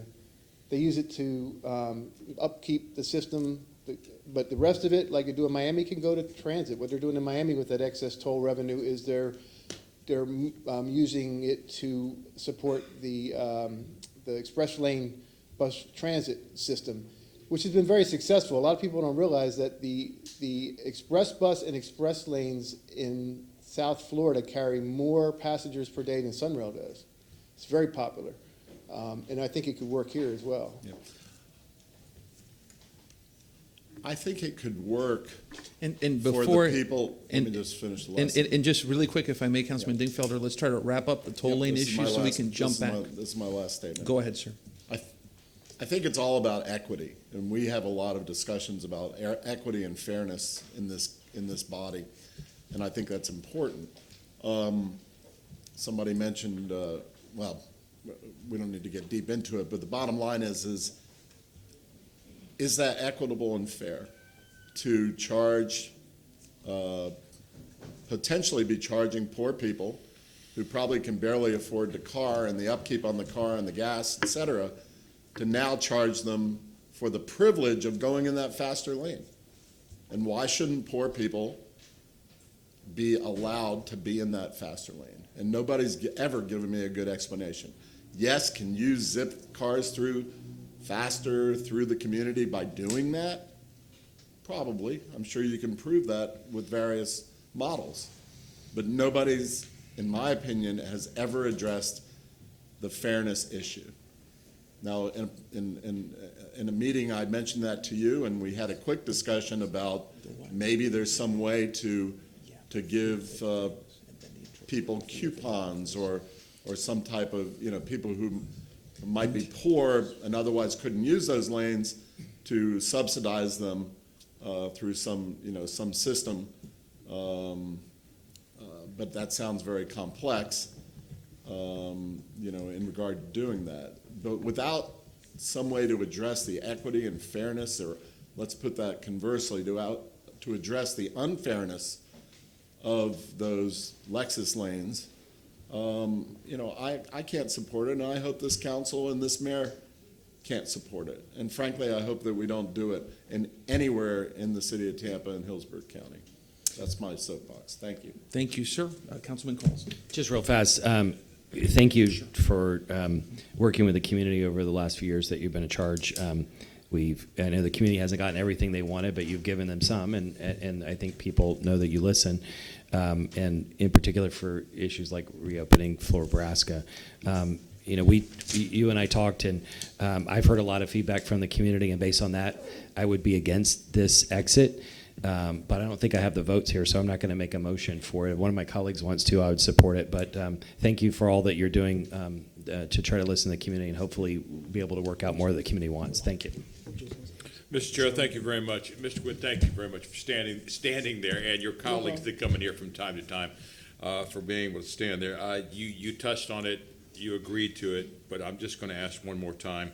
I'm asking that FDOT work with the City of Tampa Transportation Department to ensure that additional traffic calming and pedestrian safety improvements are considered as part of this project, with the priority on safety and clear signage to reduce confusion for drivers in any area. Additionally, when the design is underway, that FDOT go back to the community and with the proposed safety improvements and features. Will you do that for us? Yes, sir. Thank you very much. Thank you, sir. Councilman. Mr. Chairman, was the city and FDOT looking for a vote today on this item? Not necessarily, no. It was just to be heard, and we'd be taking votes at the end. I would just ask Secretary Gwynn and our city folks to provide some type of documentation from the chamber, YCDC, the CRAs, in that community, and something towards that we know what the community is in opposition or not. That would ease my mind, and the safety concerns that Mr. Councilman Citro has said. And then getting this letter from Alan Temple today, that was surprising to me. I'm gonna be honest with you. It's an affluent church with a lot of members over there, and not that it has any bearing or not, but I was surprised on the letter that I did receive from them. But what I would agree with Mr. Citro is when we talk about plans, we have all these plans that are thrown in shelves and eventually pulled off and dusted off, and they're outdated. They're all outdated. But what I don't understand is that we're talking about the rail. We talked about this, that 25%. That's key, that 25%. 50 from the feds, 25 from the state, 25 from local county. And I say it publicly right now, like I told you.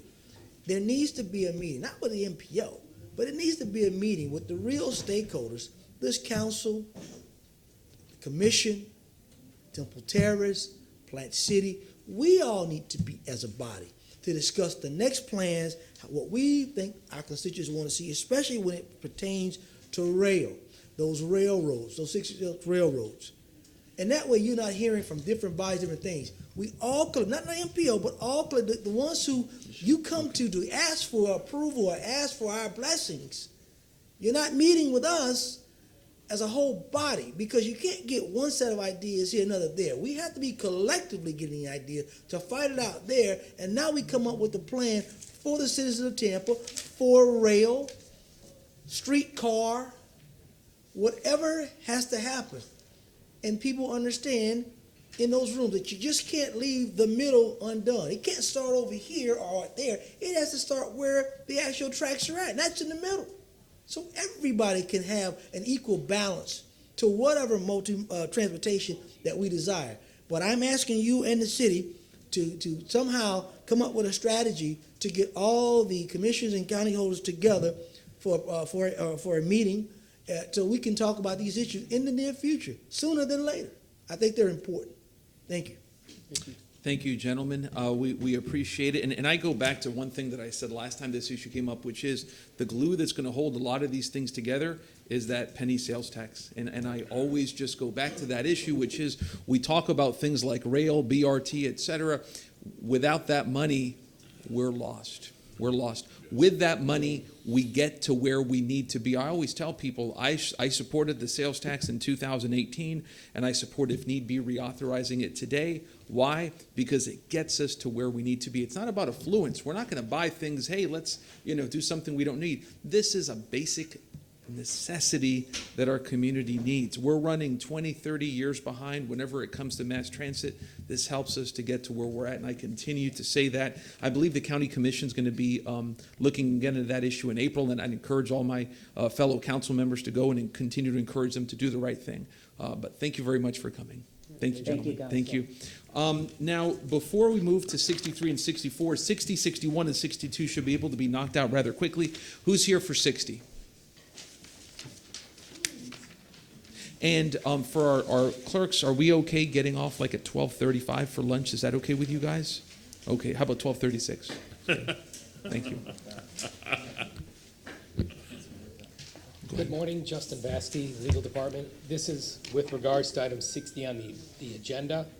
The purpose of this public hearing is to conduct an IRS required. And if I may, we need to reopen public hearings. May I have a vote? Okay. Second. Motion by Councilman Escapo, second by Councilman Citro. All in favor? Any opposed? Thank you. Okay, so once again, Justin Vasky, Legal Department. This is with regards to item 60 on the agenda. The purpose of this public hearing is to conduct an IRS required public hearing for the city to consider approving the issuance of revenue and revenue refunding bonds for the University of Tampa project. These are called the Series 2020 bonds and are in an amount not to exceed $147,500,000. Projects to be financed with funds of the university, and the proceeds of the Series 2020 bonds include, through reimbursement, the acquisition, construction, equipping, and installation of educational facilities, which include a fine arts building, a technology building, an expansion of a fitness center, and a parking facility, and the refinancing of certain outstanding debt. It is important to note that the Series 2020 bonds and the interest therein will not constitute an indebtedness or pledge of the general credit or taxing power of the city or any political subdivision or agency. These Series 2020 bonds will be payable solely from the revenues pledged by the university. Today is merely a public hearing, and on Thursday, March 19th, there will be a resolution with City Council's agenda approving the bond documents. I am here, and representatives of UT are here to answer any questions. Any questions? Councilman Dingfelder. Yeah, I appreciate us pulling this and revisiting it today, just in regard to, it's a lot of money, and we love the University of Tampa. I believe there are tenants for $1 a year or something like that for the last, 70 years. But we do. We love the University of Tampa. Dr. Vaughn is doing, and his staff and team and supporters are doing a great job there. But we just wanted to make sure that this wasn't creating an indebtedness or any other type of financial risk or liability to the city itself, because it is a private university. So you've answered that question, and we appreciate it. Thank you. Anyone else? Yes, just to make it clear, especially for everybody that's watching, everybody in this room, this is just a pass-through.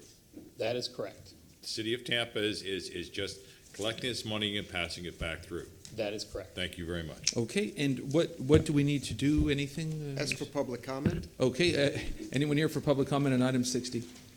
And a motion to close if no one Motion to speaks. close? Second. Motion by Councilman Miranda, first, I believe, seconded by Councilman Citro. All in favor? Aye. Any opposed? Thank you. Okay, next we move to item 61. And Justin Vasky here for item 61, and this is related to item 60 on the agenda. Before council is the first reading of a home rule ordinance. The primary purpose of this ordinance is to authorize the exercise of the city's home rule powers relating to the issuance of these Series 2020 bonds for the benefit of the University of Tampa as an institution for higher education. Although Chapter 159 Florida statutes provides authority for financing a portion of the university's projects, this home rule ordinance broadens the authority for financing additional types of educational facilities for the university. Once again, it is important to note that the Series 2020 bonds issued for the University of Tampa project and the interest therein shall not constitute an indebtedness or pledge of the general credit or taxing power of the city or any political subdivision or agency. The Series 2020 bonds will be payable solely from the revenues pledged by the university. That is all. Any questions? Okay, and do you have a question? No. Okay, and before, any public comment on 61? Move to close. Second. Okay, motion to close by Councilman Maniscalco, seconded by Councilman Citro. All in favor? Aye. Any opposed? Councilman Maniscalco. Thank you very much. I have an ordinance being presented for first reading consideration, an ordinance by the City of Tampa providing authority for the issuance of bonds for assistance to the University of Tampa Incorporated as an institution of higher education within the city, providing findings, providing definitions, providing for general powers of the City Council, providing criteria and requirements for assistance to be rendered to such institution, providing for terms of such assistance, providing that neither the credit nor any revenues or property of the city shall be pledged, providing for the issuance of revenue bonds, providing for security of bondholders for payment of such bonds, providing for the issuance of refunding bonds, providing that the provisions of this ordinance shall be in addition to other authorizing means, providing for the manner of construction of this ordinance, repealing all ordinances in conflict herewith, providing for severability, providing an effective date. Second. We have a motion by Councilman Maniscalco, seconded by Councilman Miranda. All in favor? Any opposed? Mr. Chair, second reading and adoption will be held on March 19th, 2020 at 9:30 a.m. Thank you very much. Okay, 62.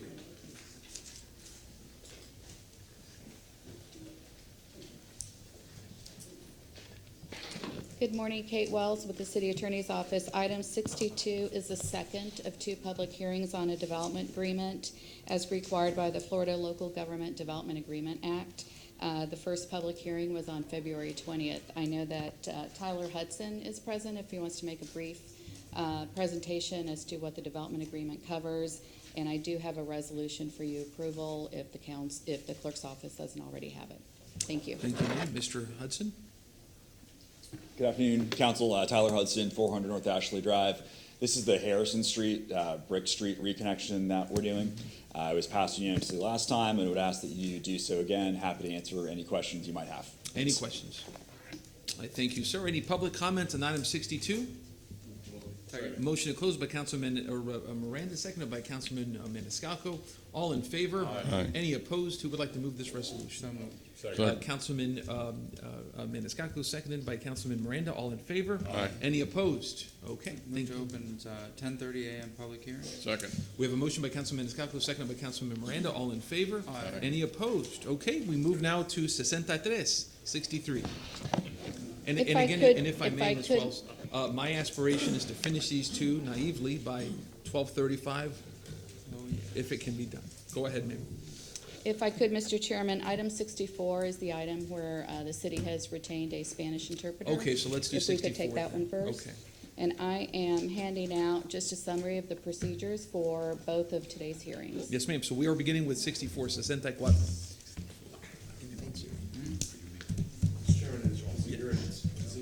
And to recess after these? And Yes, sir. Well, before we begin, and good point, Councilman because Dingfelder. we do have some staff here. Yep. My intent is to do 64, potentially 63, recess around 12:30 or so. I know, Councilman Miranda, you have to leave, sir. We want to get through this interpreter one at the very least. What's the pleasure of council with regards to coming back when? 1:45. Is 1:45 okay with everybody? You do have the Planning Commission presentation scheduled for 1:30. Okay, then we'll have to come back at 1:30. Is everyone amenable with that? Okay, so we have to leave here at 12:30 to get an hour. Okay, go ahead. And I believe that there are certain individuals present that weren't sworn in earlier. Okay, thank you so much for that. If you have not been sworn in, please stand and prepare to be sworn in. Do you solemnly swear or affirm to tell the truth, the whole truth, and nothing but the truth? Do you want me to swear and interpret? Please. Do you solemnly swear or affirm that you will translate the testimony given in an accurate manner? Yes, I swear. Thank you, Mr. Chairman. Item 64 is with respect to Variance Review Board Petition Number 19-94 for the property located at 10501 North 21st Street. This request for variance was considered by the Variance Review Board, I believe, in December, and the petitioner is seeking a review hearing before City Council. In accordance with Section 27-61, subsection J2, this is a de novo standard of review, which means this council gets to sit in the shoes of the Variance Review Board and make a decision as if you're hearing it for the first time. This council is not bound by the decision of the Variance Review Board. You get to make a decision today based upon the evidence that is submitted into the record of today's hearing. There was one request for variance in this matter. It was for a side yard variance from 7 feet to 1 foot. The Variance Review Board, by a vote of 7-0, voted to deny it, finding that the petitioner did not meet the hardship criteria that is set forth in Section 27-80. With that, I'm going to turn it over to Rebecca Mead-Curry to make a brief staff presentation, and I also have sample motions for council's consideration, both for and against the variance request, just as a guide. Thank you.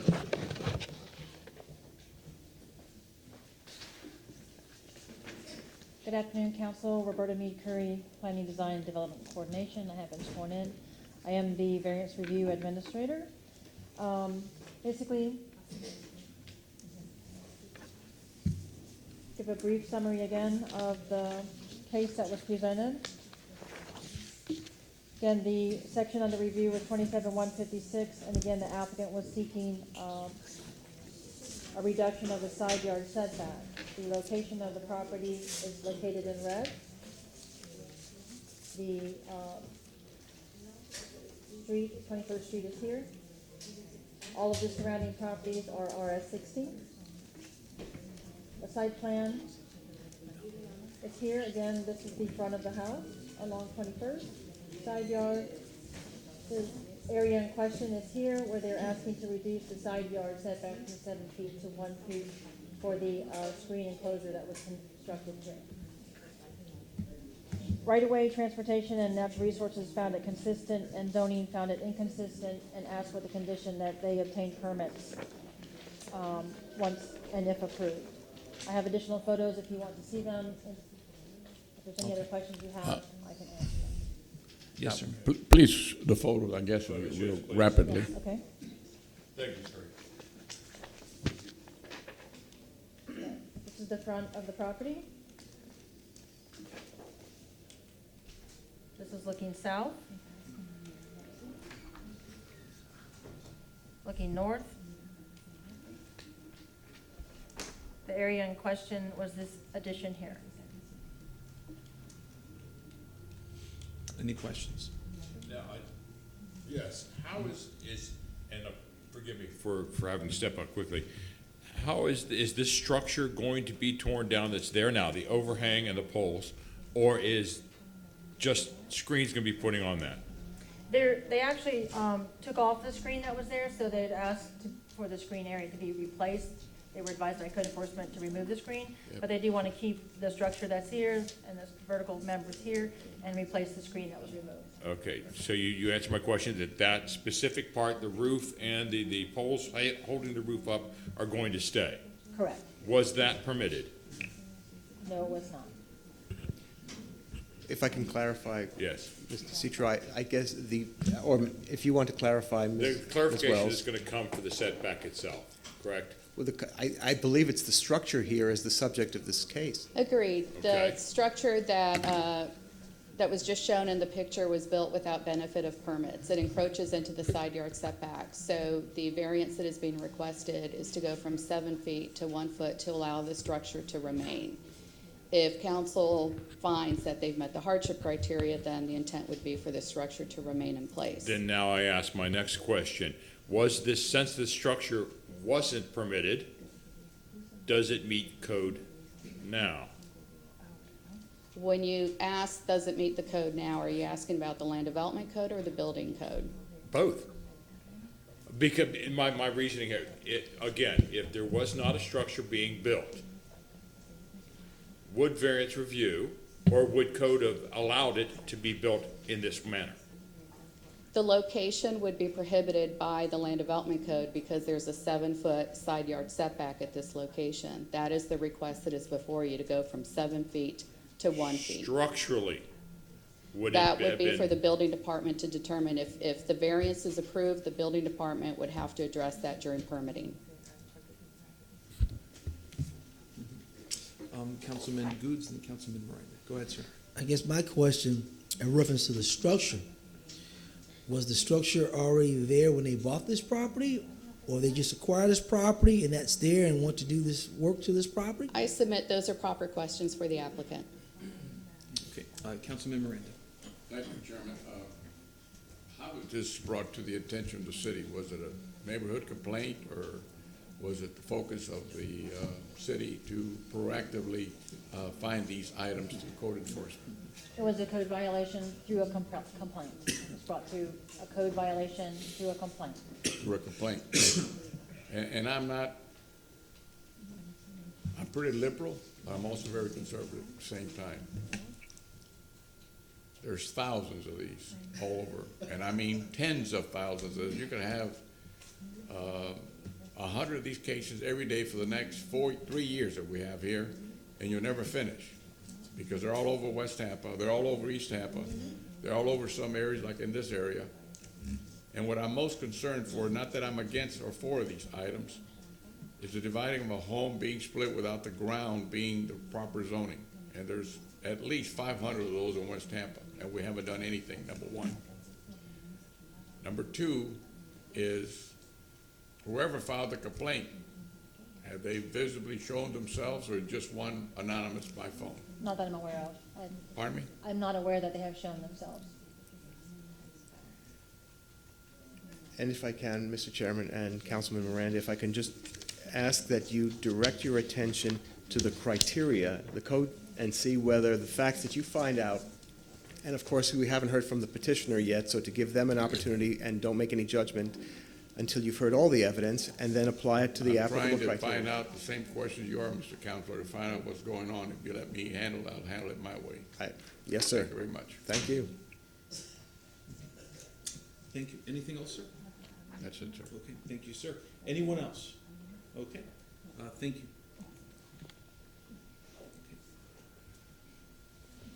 Good afternoon. My name is Otto Luis Jorge. I'm the son-in-law for the homeowner, which is Caridad Oliveros and Jairo Oliveros, that's standing back here. And we did bring the DVDs from the original hearings that we were requested to bring. So If I can, we can put into the record now, please. Certainly. There are 2 videos. Thank you.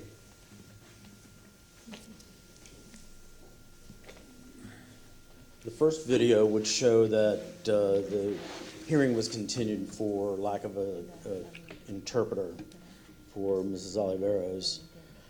The second video is a little more telling, and what I'd like to do is just go into, I guess, my little speech that I prepared to explain what we're looking for in the variance.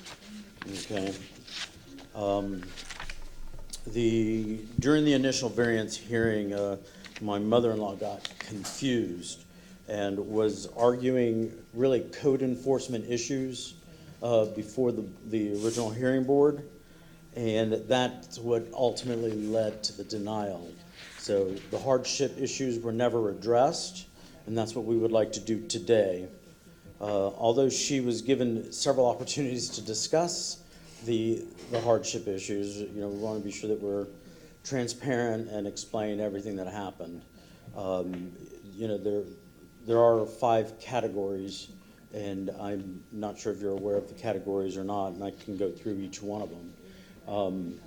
But during the presentation of the variance itself, as you watch the videos, there was one opposing person, and it was her direct neighbor to the south. And once you watch the video, you can see that there is some, what's the word I'm looking for, dislike between the two neighbors, if you will. And so there were some allegations made by the neighbor that were pretty much unjust and untrue. And so we're here to clarify that also. My mother-in-law is a good person. She believes in people, and really all she's trying to do is you know, continue with a project in the house that had started way back in the day. And so what I'd like to do is go into the actual criteria itself, because they were not discussed. Do you want me to read each of the criteria, or would you like me to just read the responses to the criteria? We unfortunately can't guide you, sir. You will do as you okay.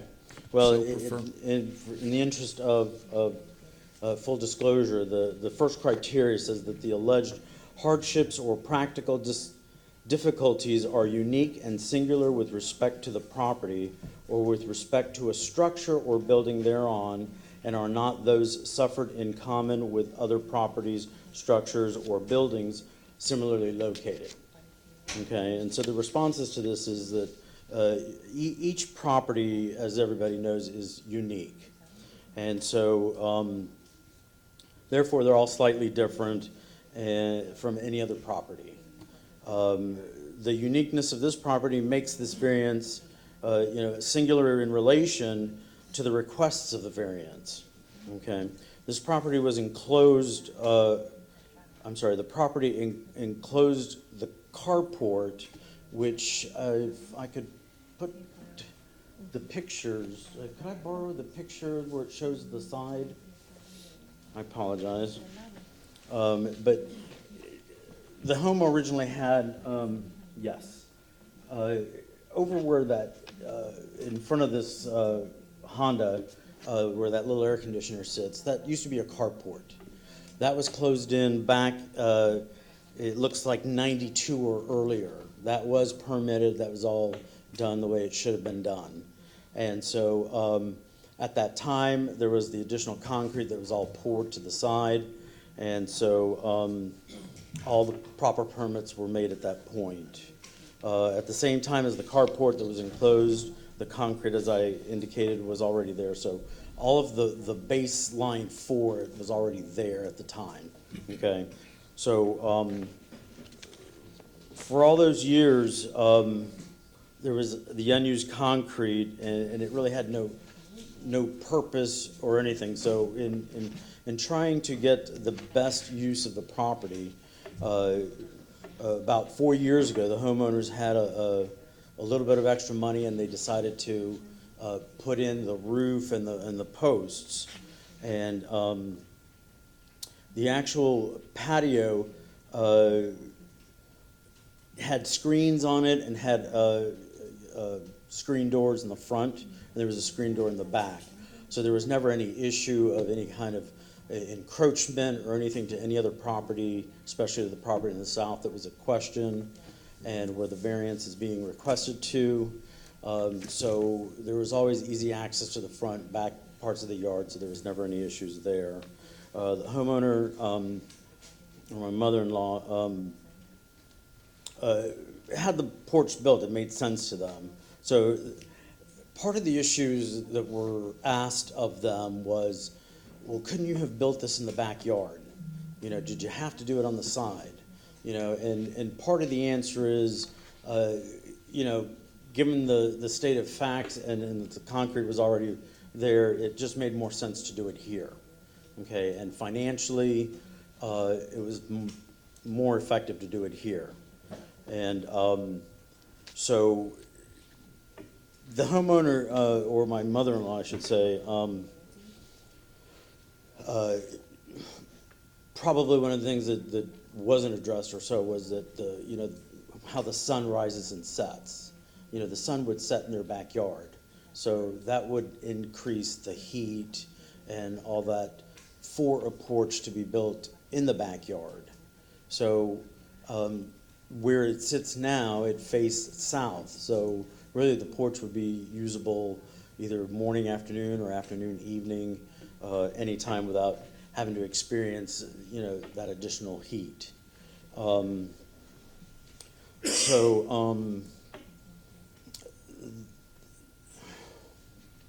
Give me 1 second, I apologize.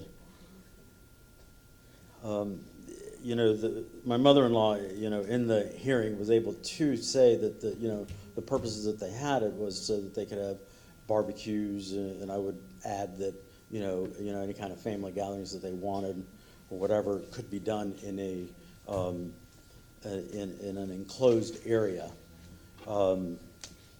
So that was another reason that they wanted to have that done there. The amount of money spent adding the roof wouldn't be able to build a brand new one in the back. So that's kind of a hardship for them at this point also. So the financial hardship, there exists because it's going to cost them money to take it down, should the board decide or the council decide to deny their requests. The hardship or practical difficulty does not result from the actions of the applicant. This is the second question of the second variance issue, is that the hardship or practical difficulty does not result from the actions of the applicant. A self-created hardship or practical difficulty shall not justify a variance. The answer to this is kind of simple. When they decided to do the work, they had a handyman do the construction. And so at that point, it was relied, to my understanding, is that there was no variance or nothing that was needed. It was because it was an open porch with just screens and stuff. So, so they relied on the handyman's, knowledge or expertise, and went ahead and had it done. So, so it wasn't like they were like, oh, we know we need this, and so we're not going to have it presented properly. Okay. The third thing is the variance, if granted, will not substantially interfere with or injure the health, safety, or welfare of others whose property would be affected by allowance of the variance. Again, I think that they meet the hardships on this also. The variance would not interfere, injure the neighbors, specifically the house on the side, because there's a fence. The variance is being requested a foot, but there's really about 2 feet, or maybe in one spot, it may be a little bit less from the kind of construction. So, so the request was for a foot, but there's still adequate space.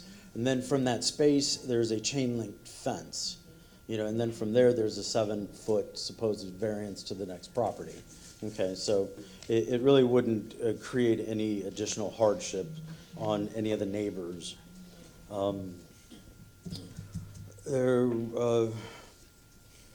If you listen to the video, the neighbor alludes to that water runs off the roof and runs towards their property.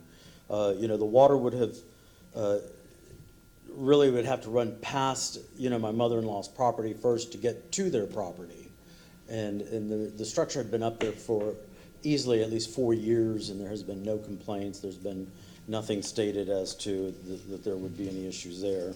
So we really don't believe that there is. There's been no complaints or reports filed. The neighbor also alluded to erosions to their foundation that will occur if the variance is approved. Again, the structure's been there for 4 years already, and there's been no damage to their foundation. You're looking at least 10 feet before it would even get to their foundation. So again, I'm not seeing a problem with that. And again, no reports, or complaints have been filed to our knowledge. The neighbor alluded also to some noise issues at all hours of the evening, and you know, those were unfounded also. My step-parents, they're in their 70s and 80s, and they don't have parties like that. So we don't believe that would be an issue for that topic either. The neighbor also alleges that people have been parking in front of their house, and you know, back in the day when the concrete was originally laid, the driveway was widened, so as you can see, you can fit two cars comfortably next to each other, you know, and there's still room in the back to park additional vehicles, so there would be no reason to park in front of their home. And that was, again, there's never been any complaints filed or anything given to us in that fact. The number 4, the variance is in harmony with and serves general intent and purpose of this chapter and the adopted Tampa Comprehensive Plan. I don't have an answer on that one. This is just a residential home. It's not going to impact the plan. The 5th one says, allowing the variance will result in substantial justice being done, considering both public benefits intended to be secured by this chapter and the individual hardships or practical difficulties that will be suffered due to a failure of the board to grant a variance. You know, again, running through all the different hardships, you know, this really will just not affect any other property, and you know, denying it would be more of a cost issue for the homeowner.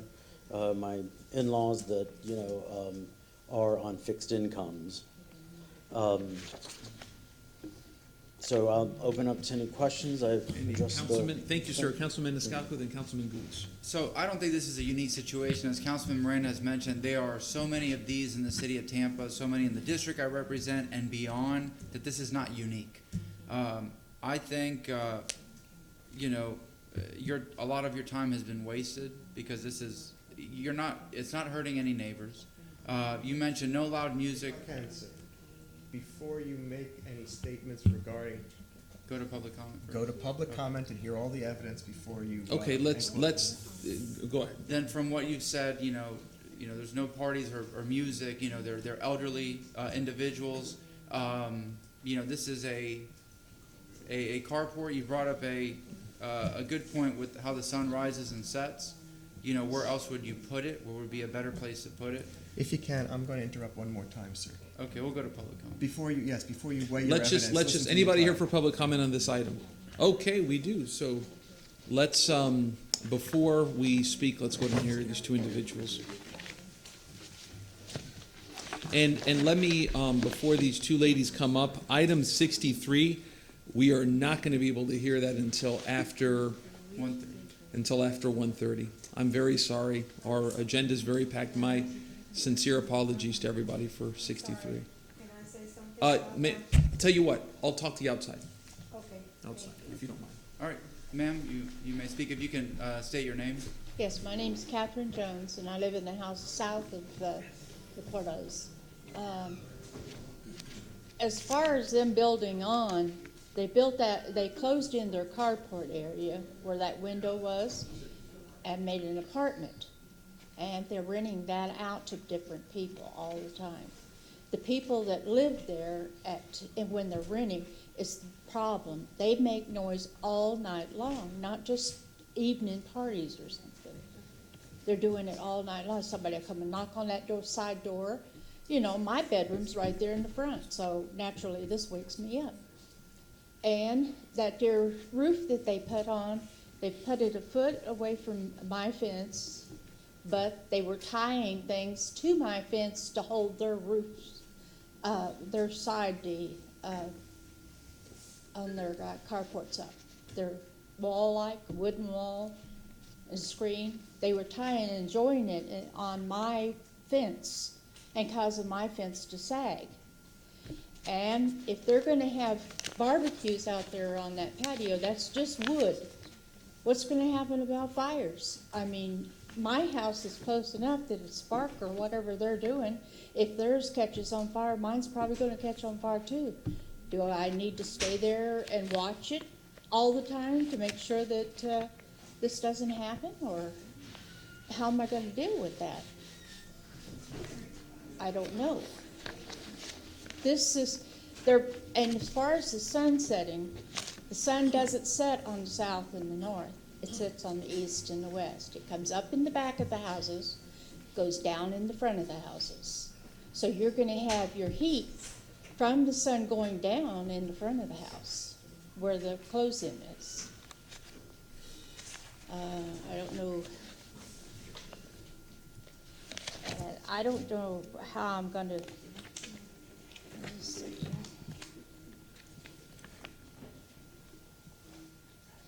The house is supposed to be zoned a one-family house, so they shouldn't be permitted to rent this out to different people. It should be, and as far as the parking, sure, they poured in more cement about a foot from my line, which I didn't say anything about. But then they've got all these people that's renting this and their 2 cars. Well, you've got as many as 5 and 6 cars there occasionally. And they were, first thing they want to do, they want to park in my yard, up in the front of my yard. I just can't, it's getting to be too much to handle with everything they're trying to do to the house. If they put their thing in the back, at least that would open up that side where they wouldn't be barbecuing maybe there and cause a fire. Okay? Thank you, ma'am. We appreciate it, madam. Next, please. We never said it was them making the noise. And ma'am, I'm sorry, your name? Doris Jones. Thank you. We never said it was them making the noise. It's the people that they keep renting the apartments out to. They, up until the last time, that's the last meeting, we were at that one too, someone had been parking in front of our house. People every night would park in front of our house. We don't know who they are, and we watch, and they get out and go up there. Well, just the other day, there was a delivery for 10501. We're 10409, and they went to that door. They went to the right house, but they told them, no, that's next door. And the delivery guy comes over to our door. We've got our number up 10409, and he asked us, and then he wants to know if Austin lives here. No, Austin don't live in our house, and he wants 10501. Where's that at? It's next door. They've got a little apartment right next door to their front door. It's the next door. And their people, the renters, they do have people coming all hours of the night knocking on that door. And they come and they blow the horns, and they come and they, sometimes they go out at night and go down to the road and talk to the people and then come right back up. And when you're trying to get some sleep at night, it doesn't help any. Okay, thank you, ma'am. Anyone else here for public comment? Okay, any rebuttal? And we've only got a couple minutes, so let's. I understand. I did speak to my mother-in-law, and yesterday she did tell me that the sun sets in the back, but apparently it does set in the front. So just to be clear on that. Again, the noises that they're hearing, the people that are coming or whatever, it's not coming from their property. It's coming from somewhere else. If they feel that it's coming from there, there's other recourses that they could use to their availability to address those. That's not for the porch. All we're asking for is to be able to put a porch. That's not going to increase noise. It's not going to decrease noise. It's not going to make any change to their property whatsoever or anything. As far as, okay. So anyway, I know just a couple of minutes, so I just wanted, in concluding, we did cover the issues of what would demonstrate the hardships and, the age of my in-laws should be taken into account. They're 70s and 80, and they're on a fixed income. Removing that's going to cost them a lot of money. They wouldn't be able to reconstruct it in the back or any other part of the property because the funds just would not be available.